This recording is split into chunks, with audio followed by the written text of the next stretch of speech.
It's time to sit back and check out the RCWR show with Lee Sanders.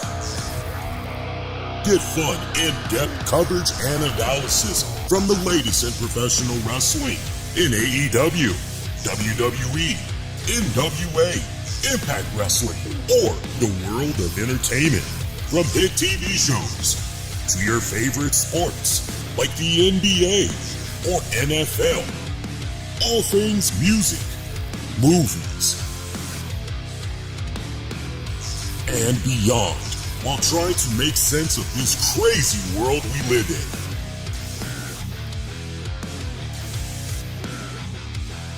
All while keeping it honest, insightful, and interactive since 2011.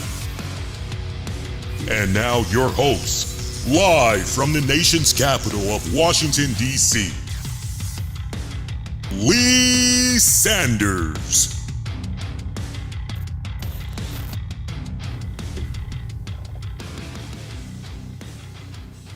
Hello, friends. Covering the latest in wrestling, entertainment, and beyond since 2011. You're checking out episode number 1039 of the RCWR show this July 26, 2023. Lee Sanders with you guys. Thank you so much for tuning into this week's episode.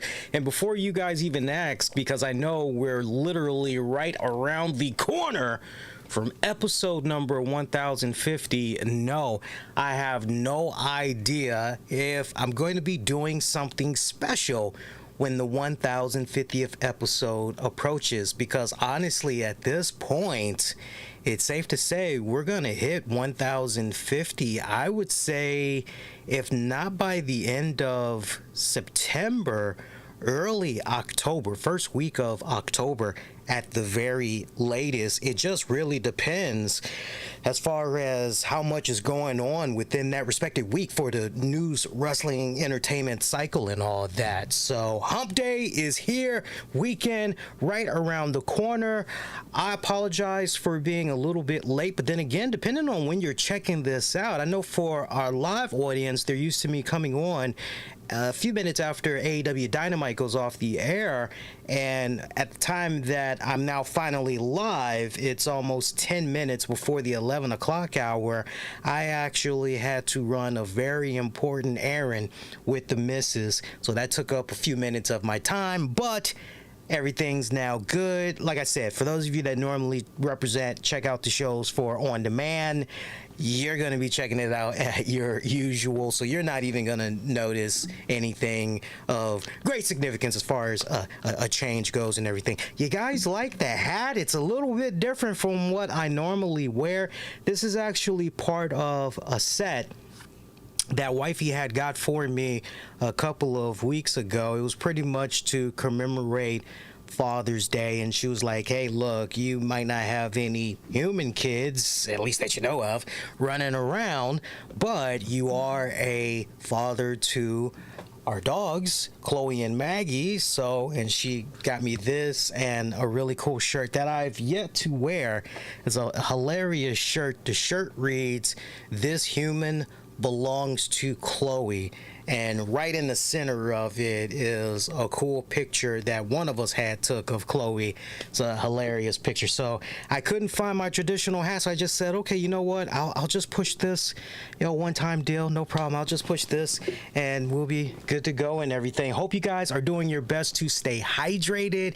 It is hot like a mofo over here in the nation's capital. One thing that I can't stand besides the heat, it's the mosquitoes. I hate that time of the year because it's just a deadly combination when it's all said and done. And my black behind has been getting nibbled by the mosquitoes left and right, let me tell you. So we got a nice laid back episode. We'll definitely talk AEW Dynamite. I'll also give you guys my thoughts and review on the latest episode of Dark Side of the Ring covering Bam Bam Bigelow. We got a few tidbits of some wrestling news. I'll give you guys thoughts on my impressions of the final episode of Secret Invasion that had dropped earlier today on Disney Plus, and just overall of the respected series. Reflect on the passing of pop singer Sinead O'Connor, who shockingly passed away at the age of 56. Loads that we'll definitely get into here on this show. So we're just gonna honestly take it easy, be nice, laid back, and all of that. Now, look, we'll talk Dynamite in just a hot little bit, but I do want to bring something show related, podcasting related, to you all's attention. As some of you guys may know, and I wanted to mention this at the very top of the show, some of you guys, many of you guys know that we had Joe Numbers from Wrestling Soup stop by the show a couple of weeks back, and if you particularly had listened to the show on demand and on the downloads, you were given a custom intro letting you know what had prompted the collaboration and all that. I bring that up because although the webcast version of it's up on YouTube, it has not been pulled or anything, it's still available on the YouTube channel, I had finally decided to play that episode back. And the one thing that was really alarming to my ears is the fact that my audio was kaput. And when I say my audio was my typical audio settings, the way that you hear me right now, the crisp, the boom, the bass, the fact that you don't hardly hear any background noise, even as I have my ceiling fan on right now because that's how hot it is right now. Everything sounds very professional and clear, what you're hearing right now. For some weird reason, when I brought Joe Numbers on, my settings just went completely, it did a reset, like nothing had even happened. And as a result of that, you could hear me breathing, just normal breathing. It's not like I was all up on the microphone, it wasn't anything like that. But you could hear me breathing anytime I was drinking or I was snacking on something. It was just really, and you could barely hear Joe, which is really, I find that to be completely just WTF what was going on. So I had took it upon myself to upload the audio version of that same conversation. And I can't stress it enough for those of you that maybe didn't get a chance to check out the conversation, or it was a case where you did try to represent by checking out the web stream version, but you weren't liking what you were hearing in the first couple of minutes because of those poor audio quality issues that I just described. You definitely want to go check out the audio version that's on demand and on the downloads. Totally kick-ass audio experience that, that's why I always say to you guys, anytime that you experience some type of a audio or visual issue with the web streams, you always want to make sure that if you're not subscribed to the audio shows, you should be for those respective reasons, because anything can and will happen. Let me tell you, I've been doing this for such a long time, and as I was telling wifey, I say, there is a first time for everything, and if you're not learning, then something's wrong. You should always be evolving. You should always be right. So I'm not one of those type of people, and that's probably like the biggest piece of advice that I can give to any aspiring podcaster is always make sure that you're occasionally, you don't have to be a freak about it, but make sure you're representing yourself at the end of the day, and you're going back and you're listening, you're watching your shows, your podcast back, and try to look for anything that be your own harshest judge of character for your own product. And if there's something, there's always something that you can improve upon, something that you can always work towards to, okay, you know what, gotta work on that. That definitely needs to be improved. Hey, look, don't take my word for it. Look at the great Kevin Nash. I usually check out clips of Nash and Sean Oliver's Click This podcast. And I remember recently there was a clip where I think Nash was commenting on the back and forth that was going on between Matt Hardy and Jim Cornette. And Nash talked about how he was playing their webcast stream back, and I guess he was made aware of his mic audio quality sounding pretty bad, and he was sounding pretty low at times, and I thought I had mentioned something in the YouTube comments some months back about that. It might have escaped my mind, but I remember noticing several months back, and this was right before Tristan passed actually, that wow, what is going on with the audio? Sean sounds fine, but Nash sounds extremely low. What the hell is going on here and everything? And so look, if even the best are taking the time out of their schedule to play their stuff back and try to figure out if there's any areas for improvement that needs to go down, then you definitely, what makes you any different, right? Or what makes you any different. So, but look out for that, for you guys that like supporting the YouTube channel. Speaking of the YouTube channel, in a couple of weeks, I am going to be working with DJ. Shout out to DJ. I've been back and forth with him off and on the past couple of months, but I had said to him a while back, hey, there's probably going to come a time where I'm going to maybe have need of your services, because I want to get back into the groove again of uploading clips again to the YouTube channel. That's something that my wife has been trying to push on me for months now. She's always said to me, man, I miss the days when you were uploading clips on the YouTube channel and you were getting all different types of people that were coming by chiming in their thoughts and everything. You should really get back into doing that again. So August, the way things are looking right now, officially, that is when we are going to have clips be made available, little excerpts from the show be made available on the YouTube channel. So I hope you guys that's been supporting the channel, supporting me, supporting the product for a long time, hope you guys are looking forward to the return of those again. But yeah, me and DJ, we're going to be working very closely together on that. I'm looking forward to that. So that's just some of the surprises that I've got in store for you all in the coming weeks. So looking forward to that. So look, AEW Dynamite this week, there was definitely some hits and misses in there. I gotta say, once again, we're opening up an episode of AEW with an appearance by Orange Cassidy. We've got Orange Cassidy who is kicking things off, and look, for the next person, that is probably, man, you can give me a slice of cheese pizza every day. I'm in heaven, dog. I don't mind it, okay? Or, yeah, hey, I love yogurt. Particularly, I love blueberry yogurt. I can have it every day, 365 days out of the year. Breakfast, lunch, dinner. I won't get tired of it. Nope. Hey, if you're one of those few, the proud, the only that can operate that way, more power to you. But for the rest of us, we like to have a little bit of variety. This is just kind of one of those, at this point, nauseating type of ordeals where you're going, oh, Orange Cassidy opening things up again. All right, it's the invincible man. It's the real life Iron Man who cannot be defeated here, apparently, right? He is able to defy such crazy ass odds that it's not even funny, okay?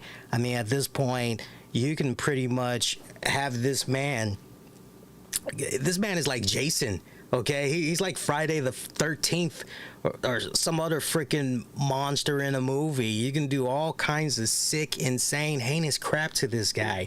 And this man will not quit. This man does not know defeat. He is like the Michael Myers of AEW. He just keeps coming back and back and back and everything. So you're looking at AR Fox, and those that know about AR Fox have checked out and supported his work on the independents for a good number of years now. You're looking at this matchup going, okay, well, you know what? This should be pretty solid for all intents and purposes. I appreciate the gesture that was done with the video package that was put in there to try to make you buy into AR Fox and everything as Darby Allin, much like trying to give that rub to Nick Wayne. Here's Darby trying to give that same rub to AR Fox. And basically, it's funny because we hear Darby we've heard him say the past couple of times how he's not trying to do these favors for some of his friends that he's grown up in the business with, and he's not trying to have it be a situation where he's trying to get a hookup from Tony Khan, use that friendship, use that to his advantage to try to get his friends over and get them a match, a title match none the least. But at the same time, that's exactly what we're seeing play out and everything. And in the case of AR Fox, this one is so hilarious to me because we've got Darby Allin essentially saying, look, the reason why AR Fox deserves a title shot at Orange Cassidy for his AEW International title is because when I was coming up in the business, man, was it so rough. And when I first met AR Fox, me and him, we hit it off rather easily, rather quickly, and we became the best of friends. One night, he says to me, hey, where are you sleeping tonight? And I told him, God's honest truth, I'm sleeping in my car. I'm sleeping in the parking lot, around the corner in the garage. And AR Fox, man, bump that. Come live with me. AR Fox didn't charge him. He got to stay there rent-free and everything. And so essentially, he's always had that appreciation and gratitude towards AR Fox. So you see where they're going with this, the way that they're trying to tell this story and everything. But in layman's terms, you're going, okay, so AR Fox should get a title shot because you were able to stay with him rent-free and everything, and it just meant so much to you. And my guy, I remember one time I had saved a friend of mine from getting hit by a car. You didn't see me saying to him afterwards, after he goes to me, man, I'm forever in your debt. I just don't know how to repay you. You don't see me going, well, look, your wife is definitely attractive. How about for one night, you and me, we see if we can do something with her. You can just wait outside in the hallway and me and your wife get it on between the sheets. That's, because we're buds, right? That's what friends are for. No. So I found it pretty comical real quick. So I just had to quickly push that to the side and invest more in the match itself. And the match itself was, I've seen better Orange Cassidy matches. I've seen just about any and everything that Orange Cassidy can do at this point. So I would like to consider myself, when it's all said and done, definitely an expert when it comes to Orange Cassidy matches. AR Fox matches, I have seen far superior Fox matches. Tonight just was not the night. This wasn't even honestly, when I think back of this match in retrospect, this wasn't even a Dynamite worthy match. This was not a match that was worthy of going down on Dynamite. This honestly should have been a match that maybe should have gone down on the Rampage show. And if you see me looking down at my wrist from time to time, it's because my arm is itching, and I think there is a mosquito that's in here, but I haven't been able to confirm it yet. So when I say it's that time of the season, it is that time of the season. Can't stand these damn mosquitoes here, man. I'm telling you, I can't stand them. Definitely got to get some more bug off spray. But yeah, it was a typical, it should have been a Rampage match. And here's what's even more hilarious is post-match, after everything had went down, we see Orange Cassidy. He extends his hand. Of course, you already know Orange Cassidy is going to retain the title. Of course, you already know this, right? You know this, okay?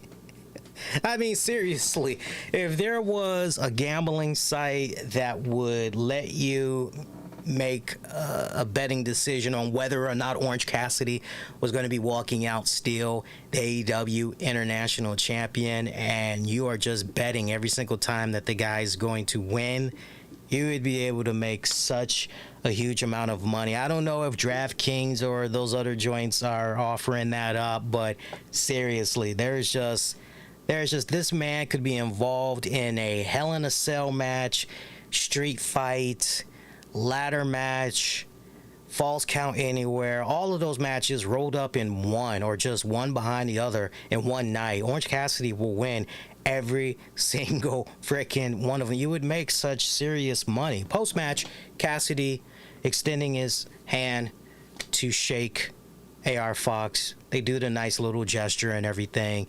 And then afterwards, AR Fox cheap attacks Cassidy from behind, roll him out, yelling in his face, shoving him around, saying to him, what the hell? What is your problem? Why are you doing this? After everything that you and me have been through, after everything that we've done for each other and, you know, our respective careers, the shot that you were given, I went to bat for you. What the hell, dude? This is how you repay me? What the hell?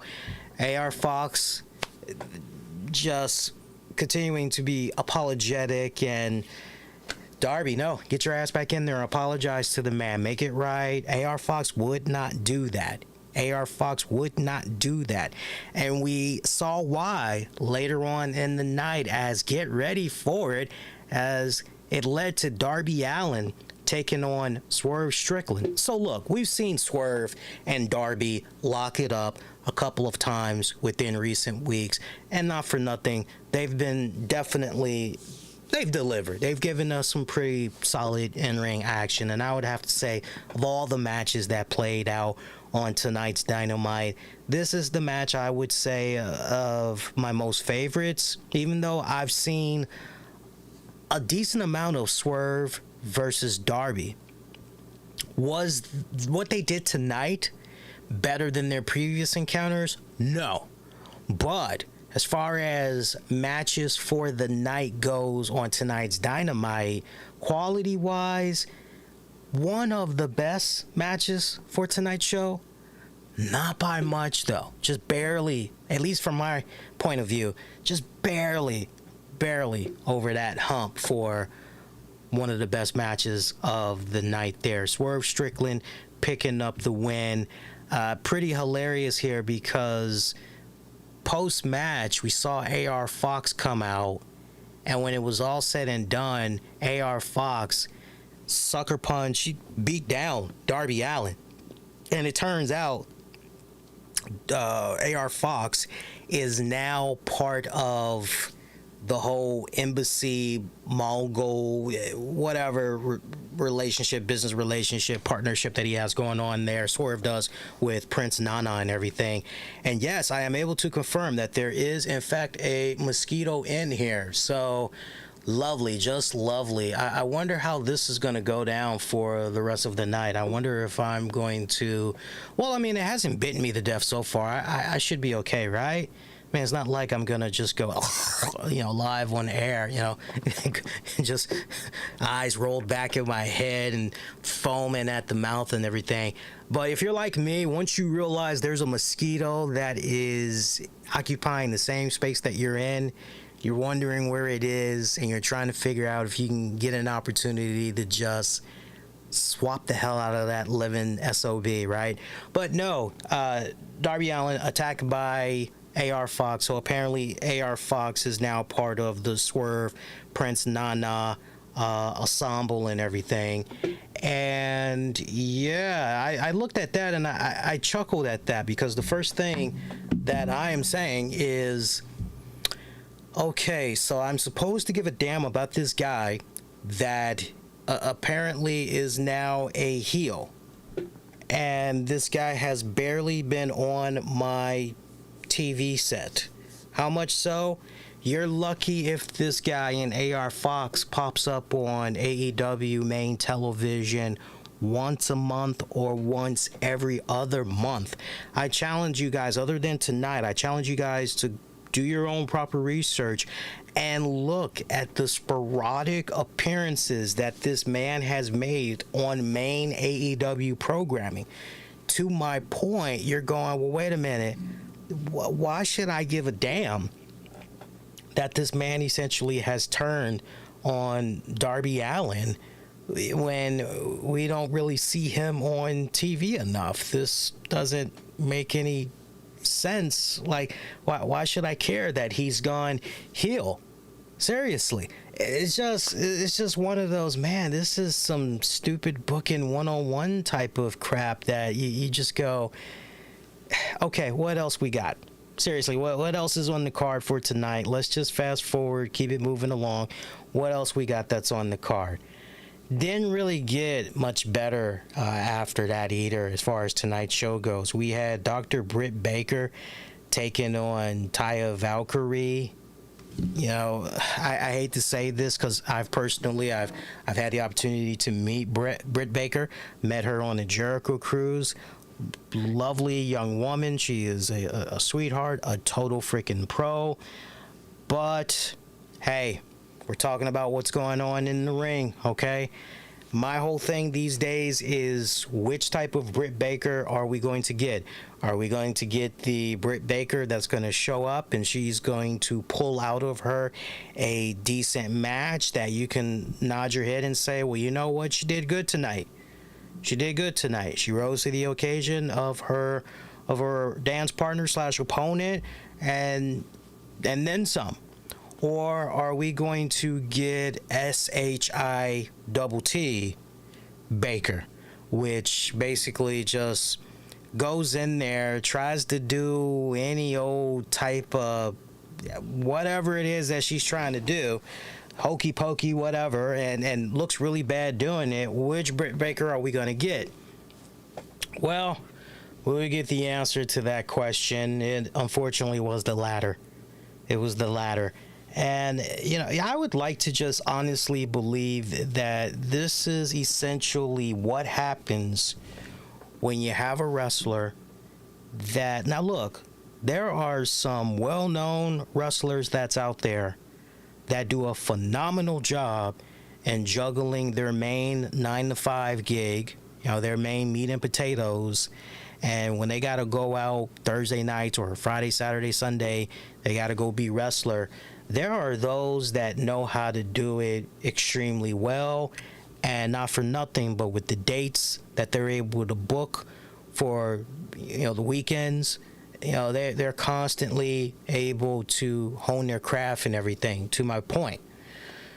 But when you got a situation like Britt Baker and her time is split between main meat and potatoes is her dentistry work, then she's only showing up to wrestle maybe once a week, and she's not even doing anything wrestling-wise on the other shows. When I say wrestling-wise, she's not in the ring wrestling for the other shows.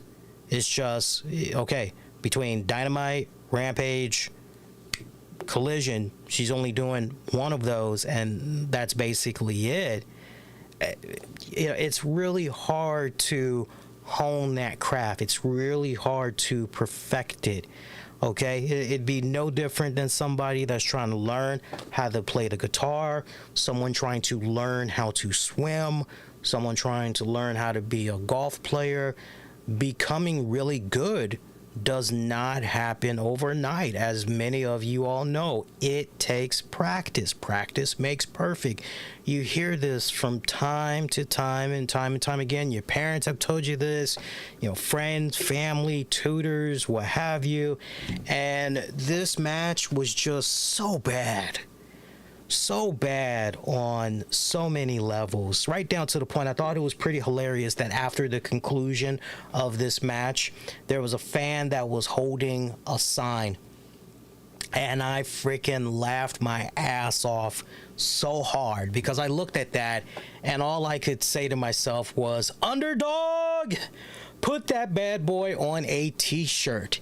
And the sign read, book the women's division better. And I'm looking at this particular type of match, and I couldn't help but say, yeah, if there was ever a time to, and don't even get me started on Taya Valkyrie. Now, some of you guys may say, but Lee, Britt was going up against Taya. How could you possibly go wrong in a match against Taya Valkyrie? If Taya can't make you look good, man, Britt was making Taya look bad. Seriously, I don't know what was going on here. I don't know if Britt was trying to be the in-ring general or or what the hell it was. I don't know what was going on, but there was just serious, the body language in that ring. It was just miscommunication after miscommunication. It just seemed like one person went into the match prepared, knowing exactly what needed to be done. Like, one person did their homework, one person studied, and the other person did not, and they were just trying to wing it. That's how I looked at this between these two women. And look, I'm a huge fan of Taya Valkyrie, but something that, and if you guys don't believe me, now that I put this out there, start having it in the back of your head and pay attention going forward. But since Taya Valkyrie arrived in AEW, her matches, she has gotten more and more, oh, so this is how we're rolling, huh? Oh, okay, all right, cool. What started off as, one thing I could say that was, for the longest time, a calling card for Taya Valkyrie. When Taya would wrestle, she'd go into that bad boy, everything beautifully connected, everything. There was always an exaggeration, good exaggeration, of physical emotion and everything that she was doing. And I love that about her, right? Especially since she is this big powerhouse of a woman that could go luchador a little bit at times and everything. But as of late, Taya has been getting pretty lazy with some of the moves that she's doing. One of the main ones, anything that involves her slapping her thigh. Now more than ever, it is clear as day. She just, I mean, she doesn't even try to be quick about it. She just gingerly, very slowly, just slaps that thigh. And you're just going, oh, Jesus Christ, come on, man. Right? And the cameraman isn't helping. The cameraman isn't helping because you're able to see clear as day, you know, what's going on there and everything. But nothing in this match for me came off like it worked. Yeah, it's like they first started it off, they were trying to go at this fast level, but they were being extremely reckless and sloppy about it. Then, you know, it kind of seemed as though maybe they tried to dial it back. Maybe the adrenaline was getting the best of them, and they kind of said to themselves, let's try to slow down a little bit. And, you know, but then even at that, it believe it or not, it got even worse. Was it one of the worst matches that I've seen on AEW Dynamite?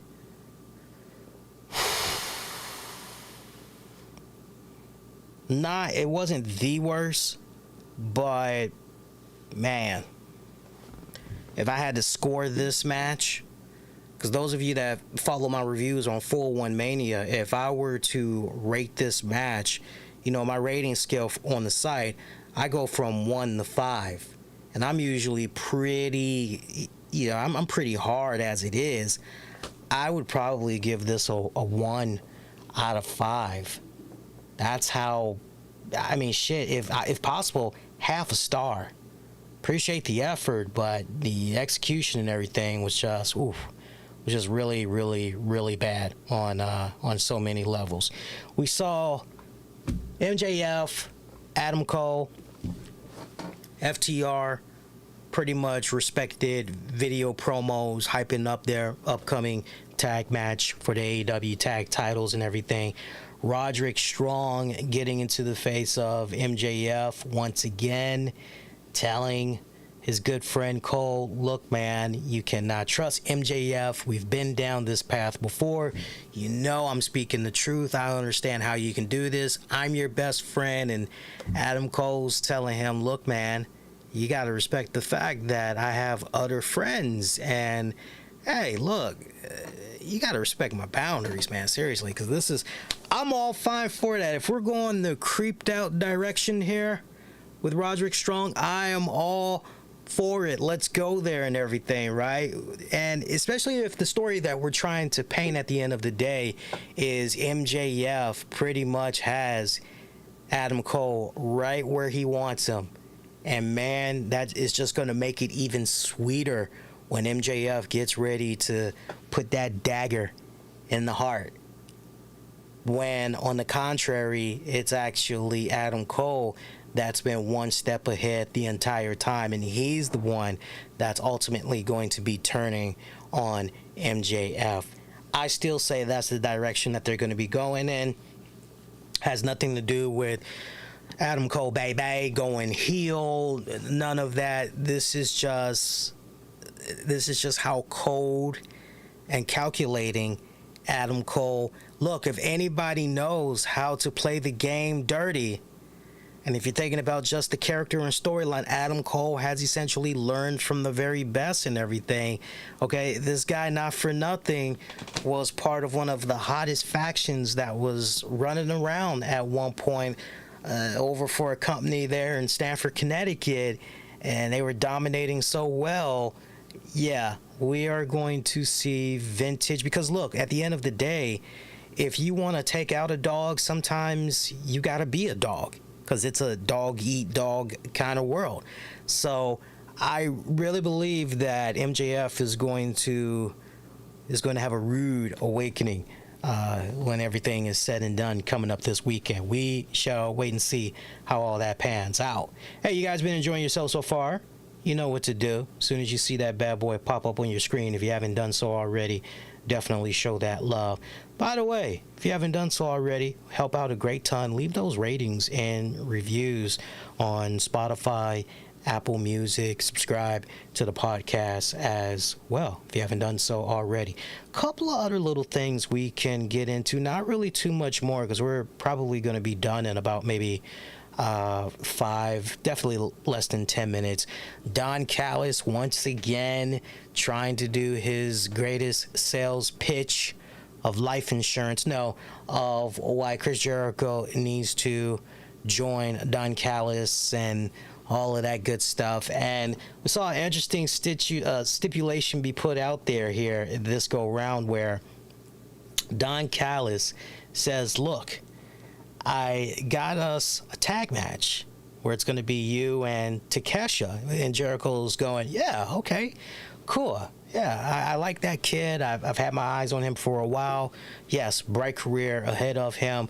Don, yeah, I know that's exactly how you feel about him. Yeah, so I got us this tag match, and it's going to be against Sammy Guevara and Daniel Garcia. Jericho does not approve of that, but Callis comes right back, and he says, well, look, you say that, it's time for these guys to spread their wings out a little bit, really test the waters and all of that. So, I mean, come on, what have we got to lose here? So Jericho reluctantly, yeah, well, okay, I guess, right? We did see Jack Perry come out. I'm still not a fan of the new music, this whole new look, and he's coming out with a I Beat Hook shirt. Okay, whatever. I don't see who would wear that in public. If that were to go up on the Shop AEW site, I don't see who in their right mind would drop that $25 to $30+ for that shirt, let alone be walking around with. I don't see that happening. So hopefully that shirt was just created just for him, and it's not going to be made for sale. But there's nothing creative, nothing innovative about that shirt that he's wearing whatsoever.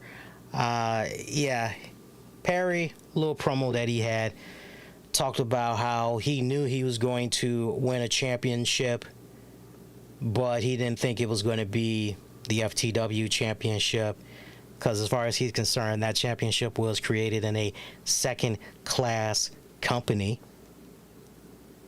I'm sure that there are many that would disagree with that assessment. So you see where this is going, as Jack Perry take this as an opportunity to insult Taz and the entire history of ECW. This forces Sabu. No, I wish. That would make sense, though, right? Because we did see him not that long ago. But no, not Sabu. Not Taz. I mean, that definitely would make all the sense in the world. Not Taz. AEW producer Jerry Lynn. This prompts Jerry Lynn to pop up and put a challenge out there to basically put that young boy in his place. Perry not looking to fight right then and there, but says, look, let's do this next week. Okay, how about that? Yeah, so we get to look forward to that next week. We get to look forward to... Isn't it funny how any and everybody else looks more intimidating, more menacing, more believable as a threat than Jack Perry? I mean, seriously. That's not being insulting. That's just being real. This is your reality check right now. Like, I mean, convince me otherwise. Even his... How did he describe her? His hot bitch of a girlfriend or whatever? You know, even she looks more intimidating than him. This was just one of those fast forward, get me the hell out of here kind of moments. Speaking of Anna Jay, we did see the rest of the Jericho Appreciation stable have a intervention, if you will, with Jericho towards the end of the night. Even Tay Mello was in there as well, and they basically said to Jericho, until you can figure everything out, we're out. Don't expect us to be supporting you and backing you fully at 100%. We're going to basically echo the same sentiments that Jake Hager said to you a couple of weeks back. So they pretty much walked out on him, as many of them feel that Jericho is only looking out for himself when it's all said and done. So I like how this respected story arc is playing out.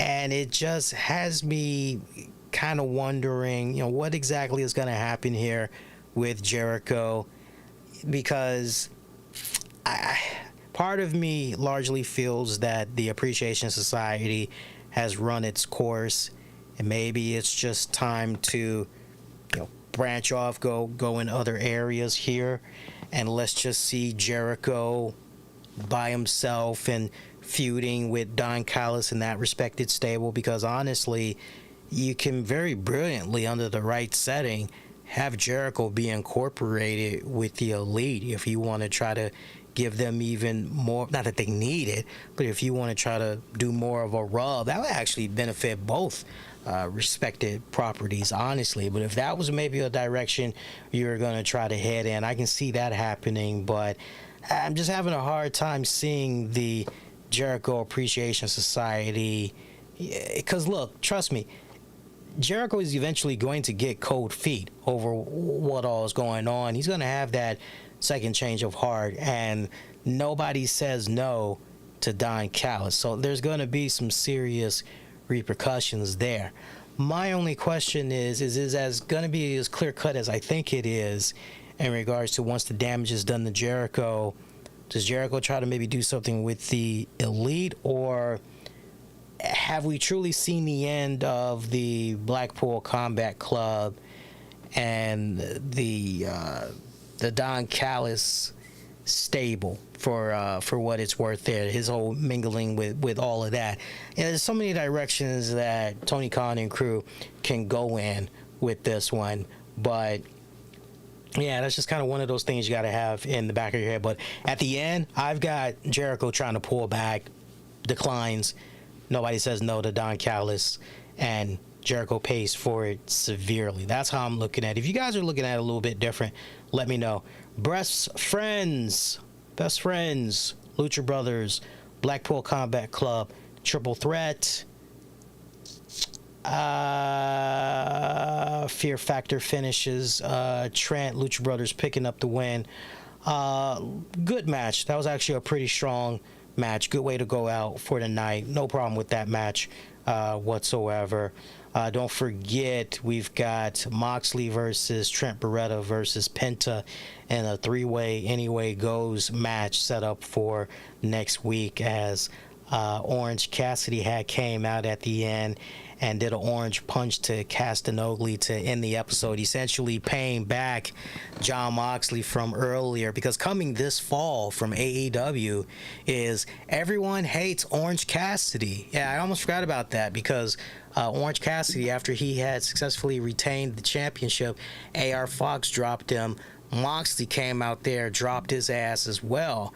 And Moxley was caught up later on, basically saying, stick your nose in BCC business, you get knocked the fuck out. That basically was the message and everything. So Cassidy trying to extract a little bit of revenge. So look, I'm only down for this if ultimately it results in the BCC grabbing that Intercontinental Championship. But this episode, it definitely, it's funny because last week's Rampage and definitely this episode, it feels as though AEW is on cruise control right now. They have definitely taken their foot off the pedal a little bit as far as the quality of the in-ring action goes, you know. And we're still some weeks away from All Out, and you would just like to believe, well, surely as we get a little bit closer, things are really going to start to pick up and all of that. But yeah, for sure you're going to get bigger, better episodes and everything. But this was one of the weaker, not so good to average episodes that AEW has put out there in recent memory. I'm very curious to see how the ratings are gonna be. I would imagine most people looked at this episode and probably are, you know, because like for me personally, if I were to give this episode a rating, I appreciate the effort. I appreciate the effort, but I'm probably gonna give this episode a 5 out of 10. 5 out of 10. I'm almost tempted to go with a 4.5 out of 10, to be honest with you. But I'll stay out of 5. 'Cause I think if I go lower than that, it might be a little bit too critical. But you know, is this something you're going to be remembering a couple of days from now? No. Is this something you're going to remember next week? No. So I'm most curious to see how the quarter ratings are going to be for all of these segments, honestly, because I am just picturing that when the ratings get ready to drop, as far as, okay, how much viewership did we gain and lose for this respected quarter, I would imagine there's going to be definitely a lot of subtracting.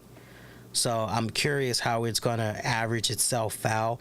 I think this past Wednesday's Dynamite had it about 900 plus something thousand for the viewership. I'll try to see if I can get the exact number here. Give me a second, because I can actually pull it up for you guys real quick. But I feel like maybe I did like 923,000 or something like that. Hang on here. Let me try AEW Dynamite and see if I can pull it up. But I'm tempted to say 900 and... Yep, there it is. I'm looking at it right now. Hang on. So this would have went back to the July, what? Yeah, it did 953,000 viewers, and it had a 0.34 rating and 18 to 49 demo. So that's up 17 and 15% respectively from the previous week's 0.29 demo and an audience of 825,000 viewers. I don't see this being in the 900,000 range again. If I were to, just based off what I had saw and how everything was set up for this week, it's going to be in the 800,000 range. To give you guys a bit of a more firmer number, though, I'm going to say probably a fair number. I'll stick to about, I'll say 824,000. I'm tempted to say 830. I'm going to go with that. I'm going to say 830,000. If it goes less than that, that's, I won't say I would be surprised, but, you know, part of me doesn't expect it to really go that freaking low. So we'll wait. We'll see what happens with that. All right, let's get into some other stuff. Oh, so let me tell you guys a little bit about the card that we've got coming up for this Friday's AEW Rampage. And remember, for those of you that's not going to be around this Friday, 10 p.m. Eastern, to watch it, I'll be covering the show for you guys over on the 401 Mania site.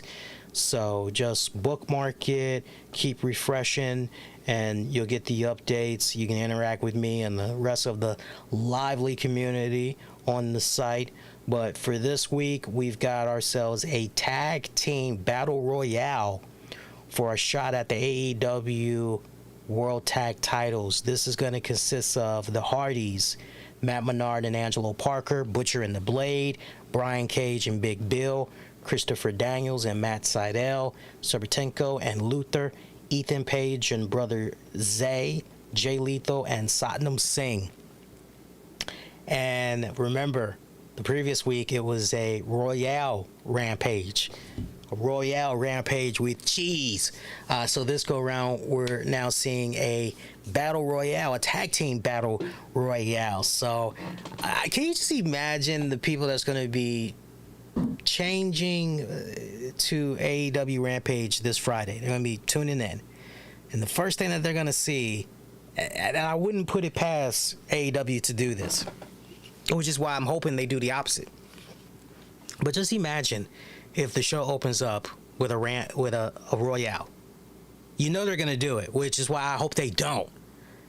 Because that's going to make the person at home go, wait a minute, didn't I just see this already?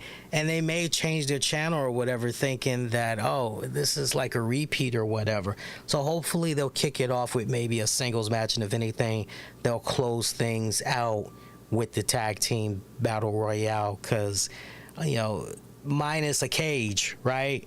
Well, what's really the difference going to be for that person that you feel where I'm coming from? So as far as who could potentially win this, your guess is as good as mine, quite honestly. I wouldn't mind seeing some heels. I'm just looking at this one. You know what? I've really been enjoying the work of the Butcher and Blade as of late. I wouldn't mind seeing those guys go up against FTR. I think that would be a badass, kick-ass slobber knocker of a tag match. Speaking of slobber knocker, shout out to Jim Ross. Definitely want to wish him a speedy recovery. If you guys got social media, if you haven't showed him any love online, jump out there and show him lots of love. I'm sure he would greatly appreciate it, because the man right now, he is definitely going through a lot health-wise. He's still having issues with his ankle, and there's a lot of health complications that is going on with that, and he misses being out there on the road, obviously, and everything. And I know that for a lot of people, everybody is so quick to say, well, just stay home, JR. Just enjoy retirement, enjoy your condo, and enjoy your money, and all of that. And you know what most people fail to realize, that keep saying that over and over again, you know, this is a man that lost his respected wife, you know, and it wasn't a situation where he got to properly say goodbye to her. You know, it was just old age that caught up to her, and it was just her time. And you know, no, she was stripped away from him. That was his whole life. That was his whole meaning, and all of that. So, you know, he hasn't properly, I'm not trying to be a psychiatrist. I'm not, you know, but I do know what it's like to grieve. I do know what it's like to suffer the loss of a loved one. And, you know, when it means that much to you, when it's that impactful, you try to do everything in your power to not think about that person, the circumstances surrounding their death, and you just want to get lost in whatever projects, hobbies that you can get lost in. And that's exactly what's been happening with JR, with Jim Ross. And you know, so understand why he's been continuing to operate at the capacity that he's been operating all these years. You know, why we saw him after he was done with WWE for that period of time, why he ended up doing stuff with New Japan and everything. And at this point, I just, look, I said it once a couple of weeks ago. I'll say it again. I honestly feel that as far as the commentary team goes, AEW is fine where it is. They honestly don't need Jim Ross on a weekly basis. Now, I think at this point, if you want to bring in Mr. Ross for those great big fight feel moments, some heavy quality, some serious main event. Look, we brought out the Bruce Buffer of commentary and Jim Ross for this one. Okay, cool. You want to bring him in and tape some interview segments, heated rivalry or whatever? Okay, sure. I'm down with that. But I truly believe that the days of Jim Ross on a weekly basis, that needs to be over and done with. You've already got some really good pieces in place. You can easily access a Kevin Kelly. Ian Riccaboni has continued to tear it up. Nice welcome breath of fresh air for AEW, definitely for Collision. He's doing phenomenal. So I think at this point, either transition Jim Ross into a backstage role as a producer, as an agent, what he's thrived in the most, what he's exceptionally really good at, what he excels at the most, as he covered in his books and everything, or you transition him to do something of color commentating for ROH. I know it's an idea I had brought up some weeks ago, but I said, man, if I'm trying to boost the hell out of the ROH subscription, I'm going to put Jim Ross behind the paywall there. I'm going to have him and Caprice Coleman be the two that remotely from their respective homes or whatever, I'm going to let them do their thing, call in the action, do it no different than what Jim Ross was doing with Josh Barnett when they were doing NJPW on Access TV. No different than that. Let them do that.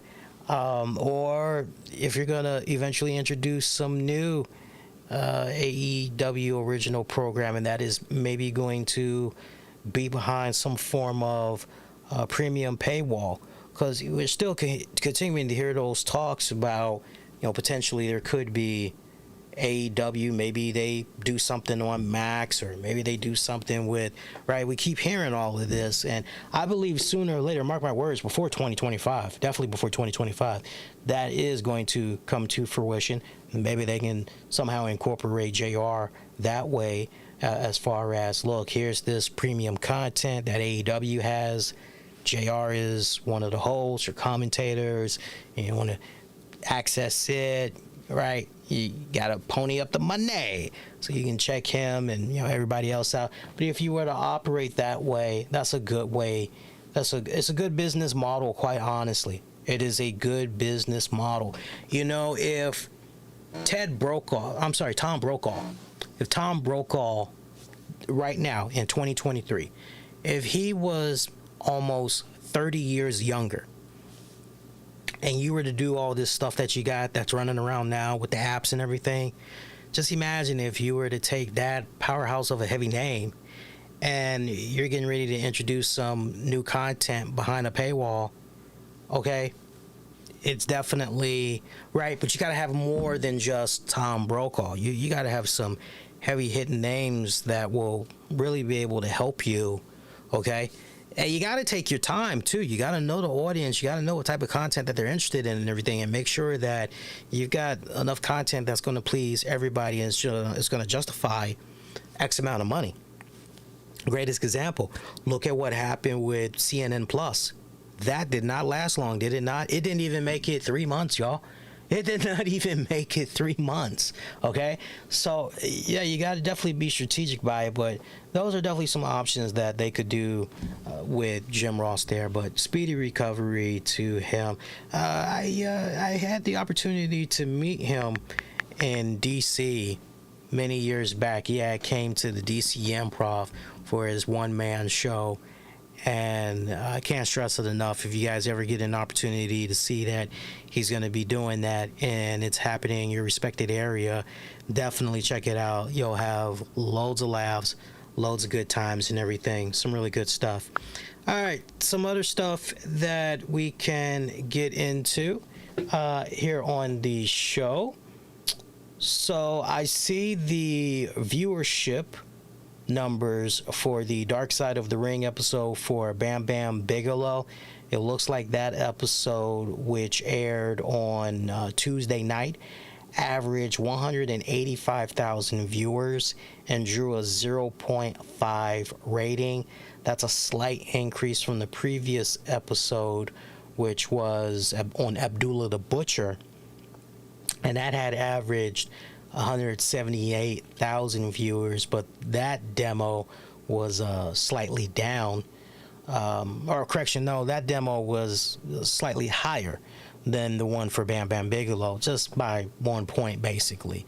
So, I saw the episode for Bam Bam Bigelow earlier today, actually. Was watching it on YouTube. And I tell you, man, these things are now being pumped out on YouTube a lot quicker than it was before. So appreciate you guys that's been uploading the Bam Bam Bigelow episodes. I enjoyed it. I thought it was a good episode. But see, here's the thing.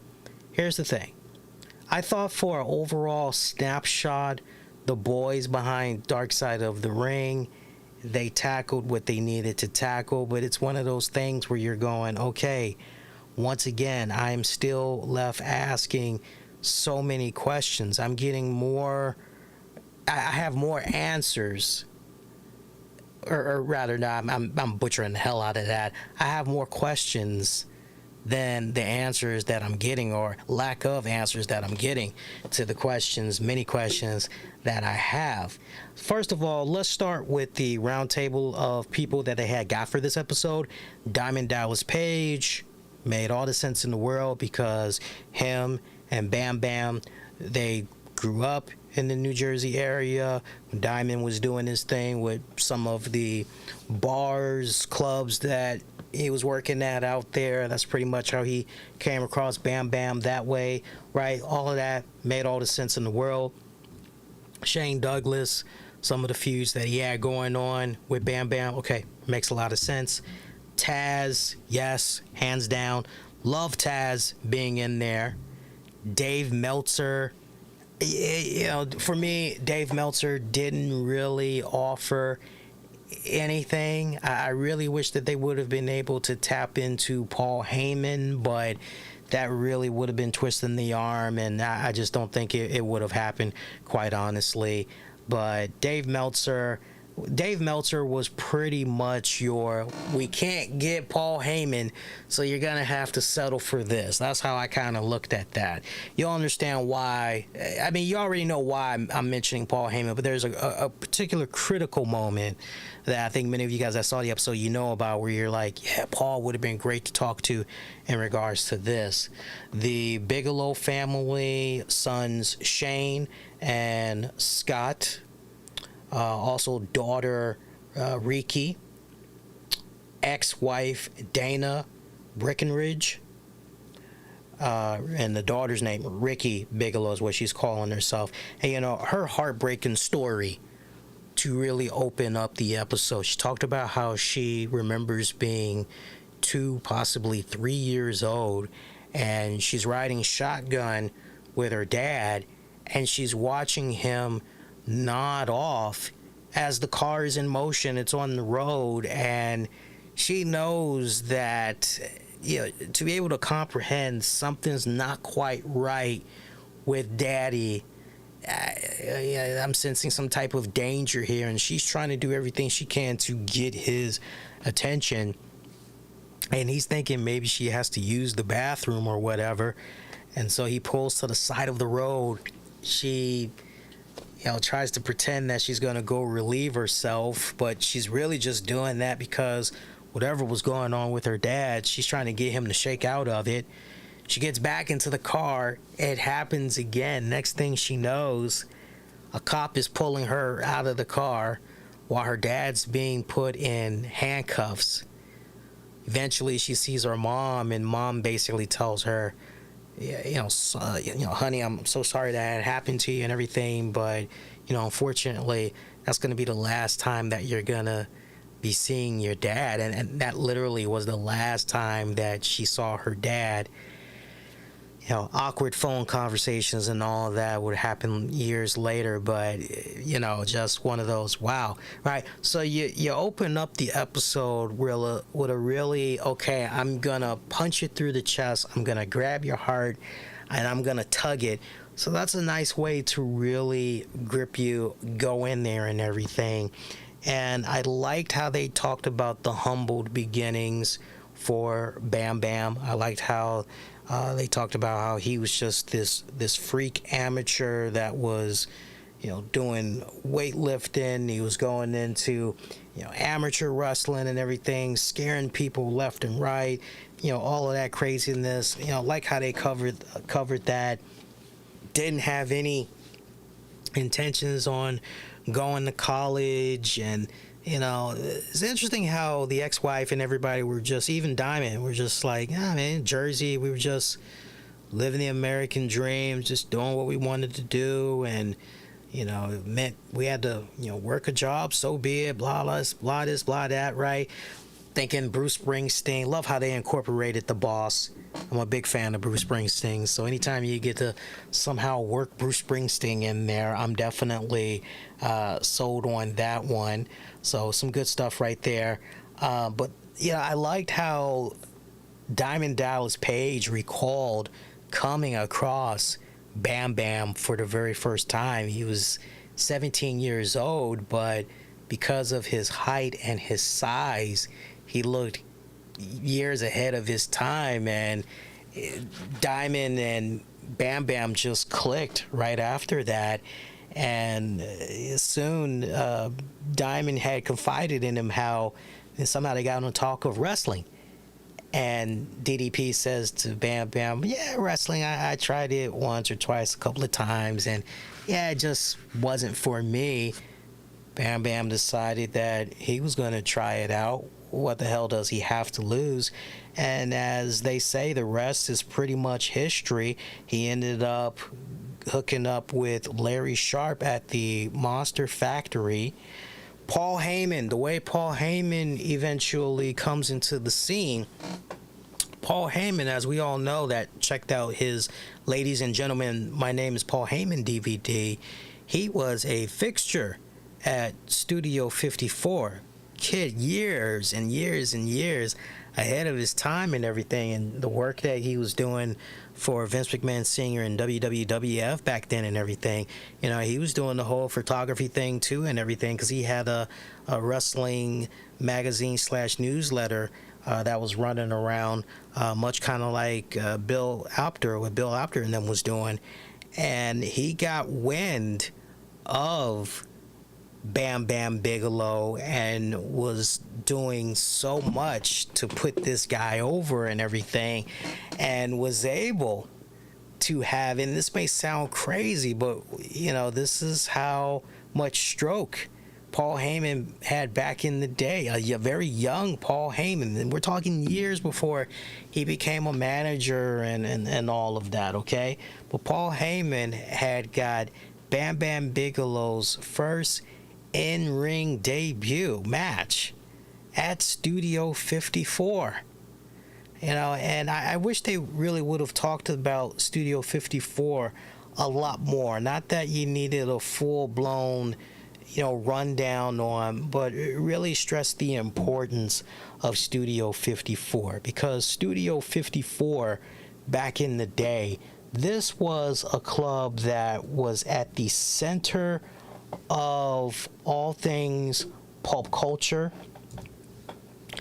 everything that was going on as far as disco, you know, as far as soul. This was one of those type of nightclubs in the middle of Midtown Manhattan neighborhood of New York City. This was one of those type of clubs that was just, everybody knew who was who. If you wanted to know what was the latest trend, be it dancing, fashion, right? What had the people talking, you know, music, what's going on with the drug scene, what's the latest gossip. You wanted to know about all of that stuff. you went to Studio 54, okay? And not everybody could get into Studio 54. A lot of times it came down to who you knew and everything, right? So I really wish they would have done just a little bit of a better job kind of highlighting Studio 54 a little bit more there. But, you know, it's all good. Bam Bam's first rodeo in the WWE was in 1987, and it did not last that long.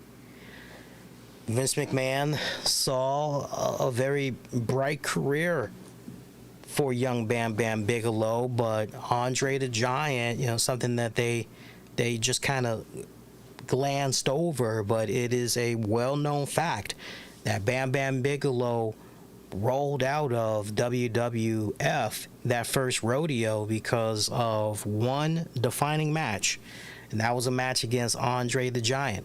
Andre the Giant decided that for all the success that was coming the way of Bam Bam Bigelow, that it was much too soon, that this young man was still, for all intents and purposes, a boy who was still very green behind the ears, and that he needed to learn his place at the table and all of that. And so, and you've heard the stories way back when, especially if you watched enough Andre the Giant documentary specials, listened to enough people that knew Andre, checked out their interviews and everything.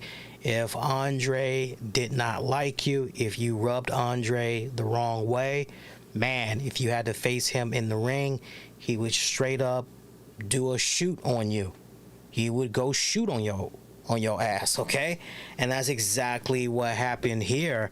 And Bam Bam was so upset, so embarrassed that, you know, they pretty much had glanced over it in this episode. He just kind of made, oh, things didn't really work out. It was like, no, Bam Bam was so pissed off and felt so disrespected by what all had went down with him in that match with Andre, he quit WWF right there on the spot. He was done. And back then, that was a hectic schedule that they had worked. I mean, these guys were working like 60 days in a row before they were able to be home, you know, with their family for a bit. You know, heaven forbid the weekends came. Heaven forbid if the weekends came, because if the weekends came, you had to work 2 shows that weekend. So that's basically 4 shows apiece, okay? So not really able to spend that much time with the family and everything. As y'all know, Bam Bam Bigelow, you know, went on the international scene, worked for various promotions, you know, did some stuff in Japan, some of the feuds that he had, right? So really wish they would have highlighted some of that a little bit more and everything. That really would have been nice. Eventually making his way back to the WWE back in 1992. All right, so you got the Second Coming, but you know that really didn't last that long, unfortunately. And something that I never knew about Bam Bam Bigelow, and that's the fact that he was a diabetic. I did not know that. I did not know that. Now, some people may say, dude, you really can't be surprised with the amount of weight that this guy was pushing. I mean, shoot, dude was, you know, sooner or later bound to, you know, pick up the weight there. Like, come on. But no, that actually took me back. I was quite surprised to hear that he had got diabetes there. But yeah, he was in WWF, the second rodeo. He did like 92 to 95. You know, he was picking up wins on WWF Superstars, the Wrestling Challenge. He had a pay-per-view return, what was that, 93, defeating the Big Boss Man at the Royal Rumble. Did a lot of house shows around that period of time. He had a match that was scheduled against Kamala at WrestleMania 9, but due to time restraints, it was canceled. I know that sounds really crazy, but that's exactly what had happened. Of course, I remember the period there where Luna Vachon ended up revealing that she was the main squeeze of Bam Bam. And I thought they worked so damn well together, their personalities and everything. Loved it. I freaking loved it. Feuding there with Typhoon, feuding with Tatanka, Bushwhackers, Bastion, Booger. A lot of fun memories there. His interference in the WWF championship match that Yokozuna had against The Undertaker. Shoot, I even remember his feud with Bret Hitman Hart, and to show you how much respect Bret Hitman Hart had for Bam Bam Bigelow. When Bret Hart, and I still own this DVD, when Bret Hart, in conjunction with the WWE, had put out that first ever Bret Hart DVD compilation, Best There Is, Best There Was, Best There Ever Will Be, Bret insisted that his match with Bam Bam be put on that DVD, and they made sure they put that in there. Great fucking joint. Ultimately losing to Razor Ramon in the 1994 King of the Ring. Of course, y'all remember Bam Bam's involvement with the $1 Million Corporation. You know, there was definitely a lot of good moments. The second rodeo with Bam Bam involved in the WWE. Eventually, he went back on the independents, and you know, as we all know, he found himself back in, or ultimately going to ECW. You know, some good stuff that had went down there. I love the story that Taz had told when Bam Bam and he had fought for the ECW TV title, and told you everything that you needed to know about the human being that is Bam Bam. You know, strip away the in-ring persona and all that, and just at the core. Really love that story of how Taz and Bam Bam was told by Paul Heyman, hey, we're going to have Bam Bam be the ECW TV champion, but the spot that we're going to do, we're going to have you guys crash through a part of the canvas. You know, like you guys are just going to crash into the floor through the canvas, and they're kind of looking at each other like, wait, what the hell? And for Taz is it doesn't get no more old school than Taz.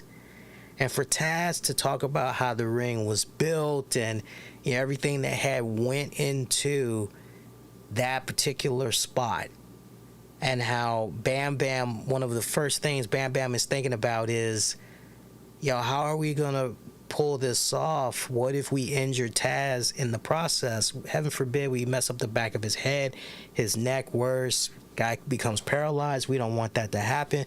How can we pull this off? And Paul Heyman, very reassuring, nah, man, everything's going to be good. Trust me.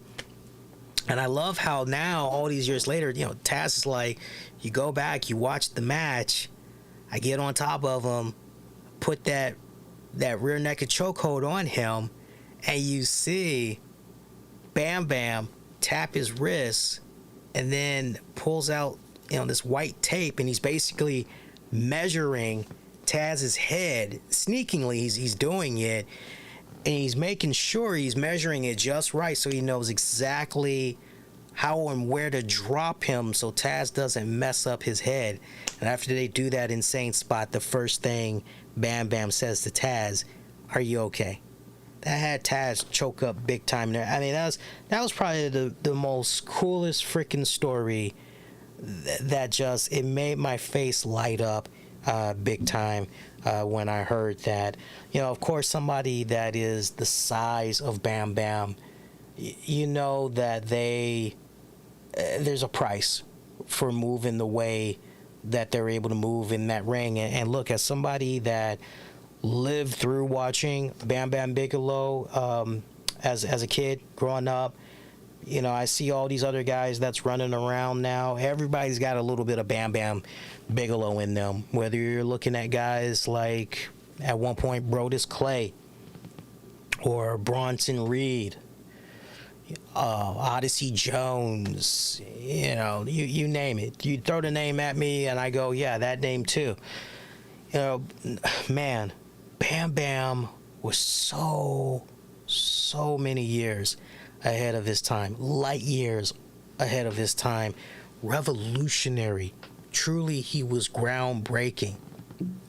You never saw anyone quite like him before it became a cool thing. Before it, hey, this big man is able to do cartwheels and moonsaults and sentons and 450 splashes and frog splashes and tope suicida, whatever.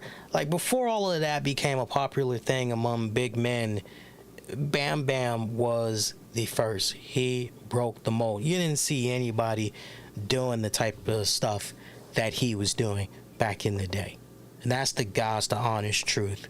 You go talk to your favorite wrestling historian and checking out wrestling up until that point when Bam Bam came through. Nobody was doing it like he was doing it, but you knew it came at a cost. And he had multiple surgeries done on his shoulder, his knees, particularly his back. He had stenosis in the spine. He had crushed disc. He had sections that were fused in his back. This guy was taking any and all kinds of pills. And to just hear that he had, much like with Michael Jackson, to hear that his doctor was an enabler. Here was a doctor that was just supposed to, honestly, for all intents and purposes, be monitoring his diabetes as far as I know. And the next thing you know, he's giving him access to all kinds of drugs that he has no business messing around with.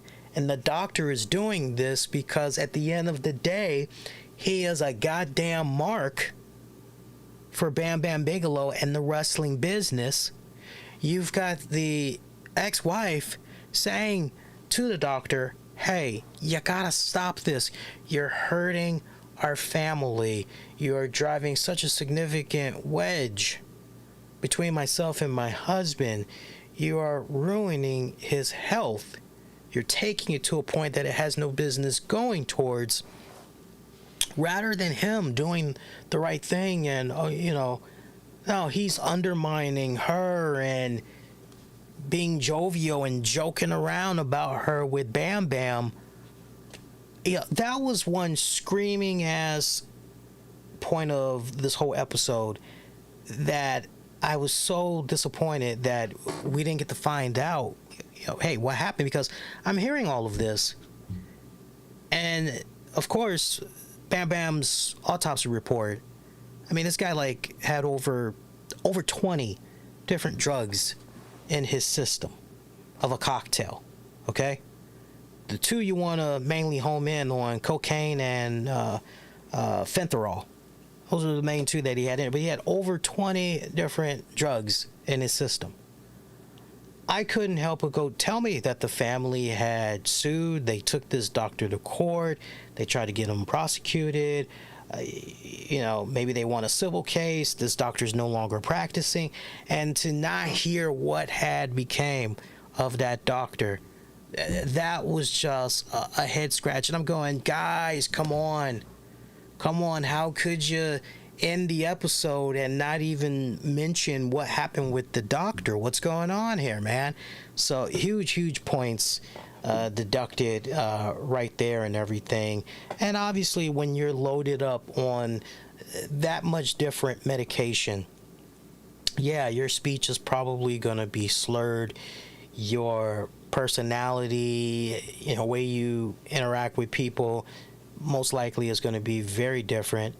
To his ex-wife's point, he was never combatant, he was never aggressive, but yeah, you bring in these different drugs, you bring them into the mix, yeah, you're probably going to have a different change in tune, without a doubt. You're probably going to have a different change in tune.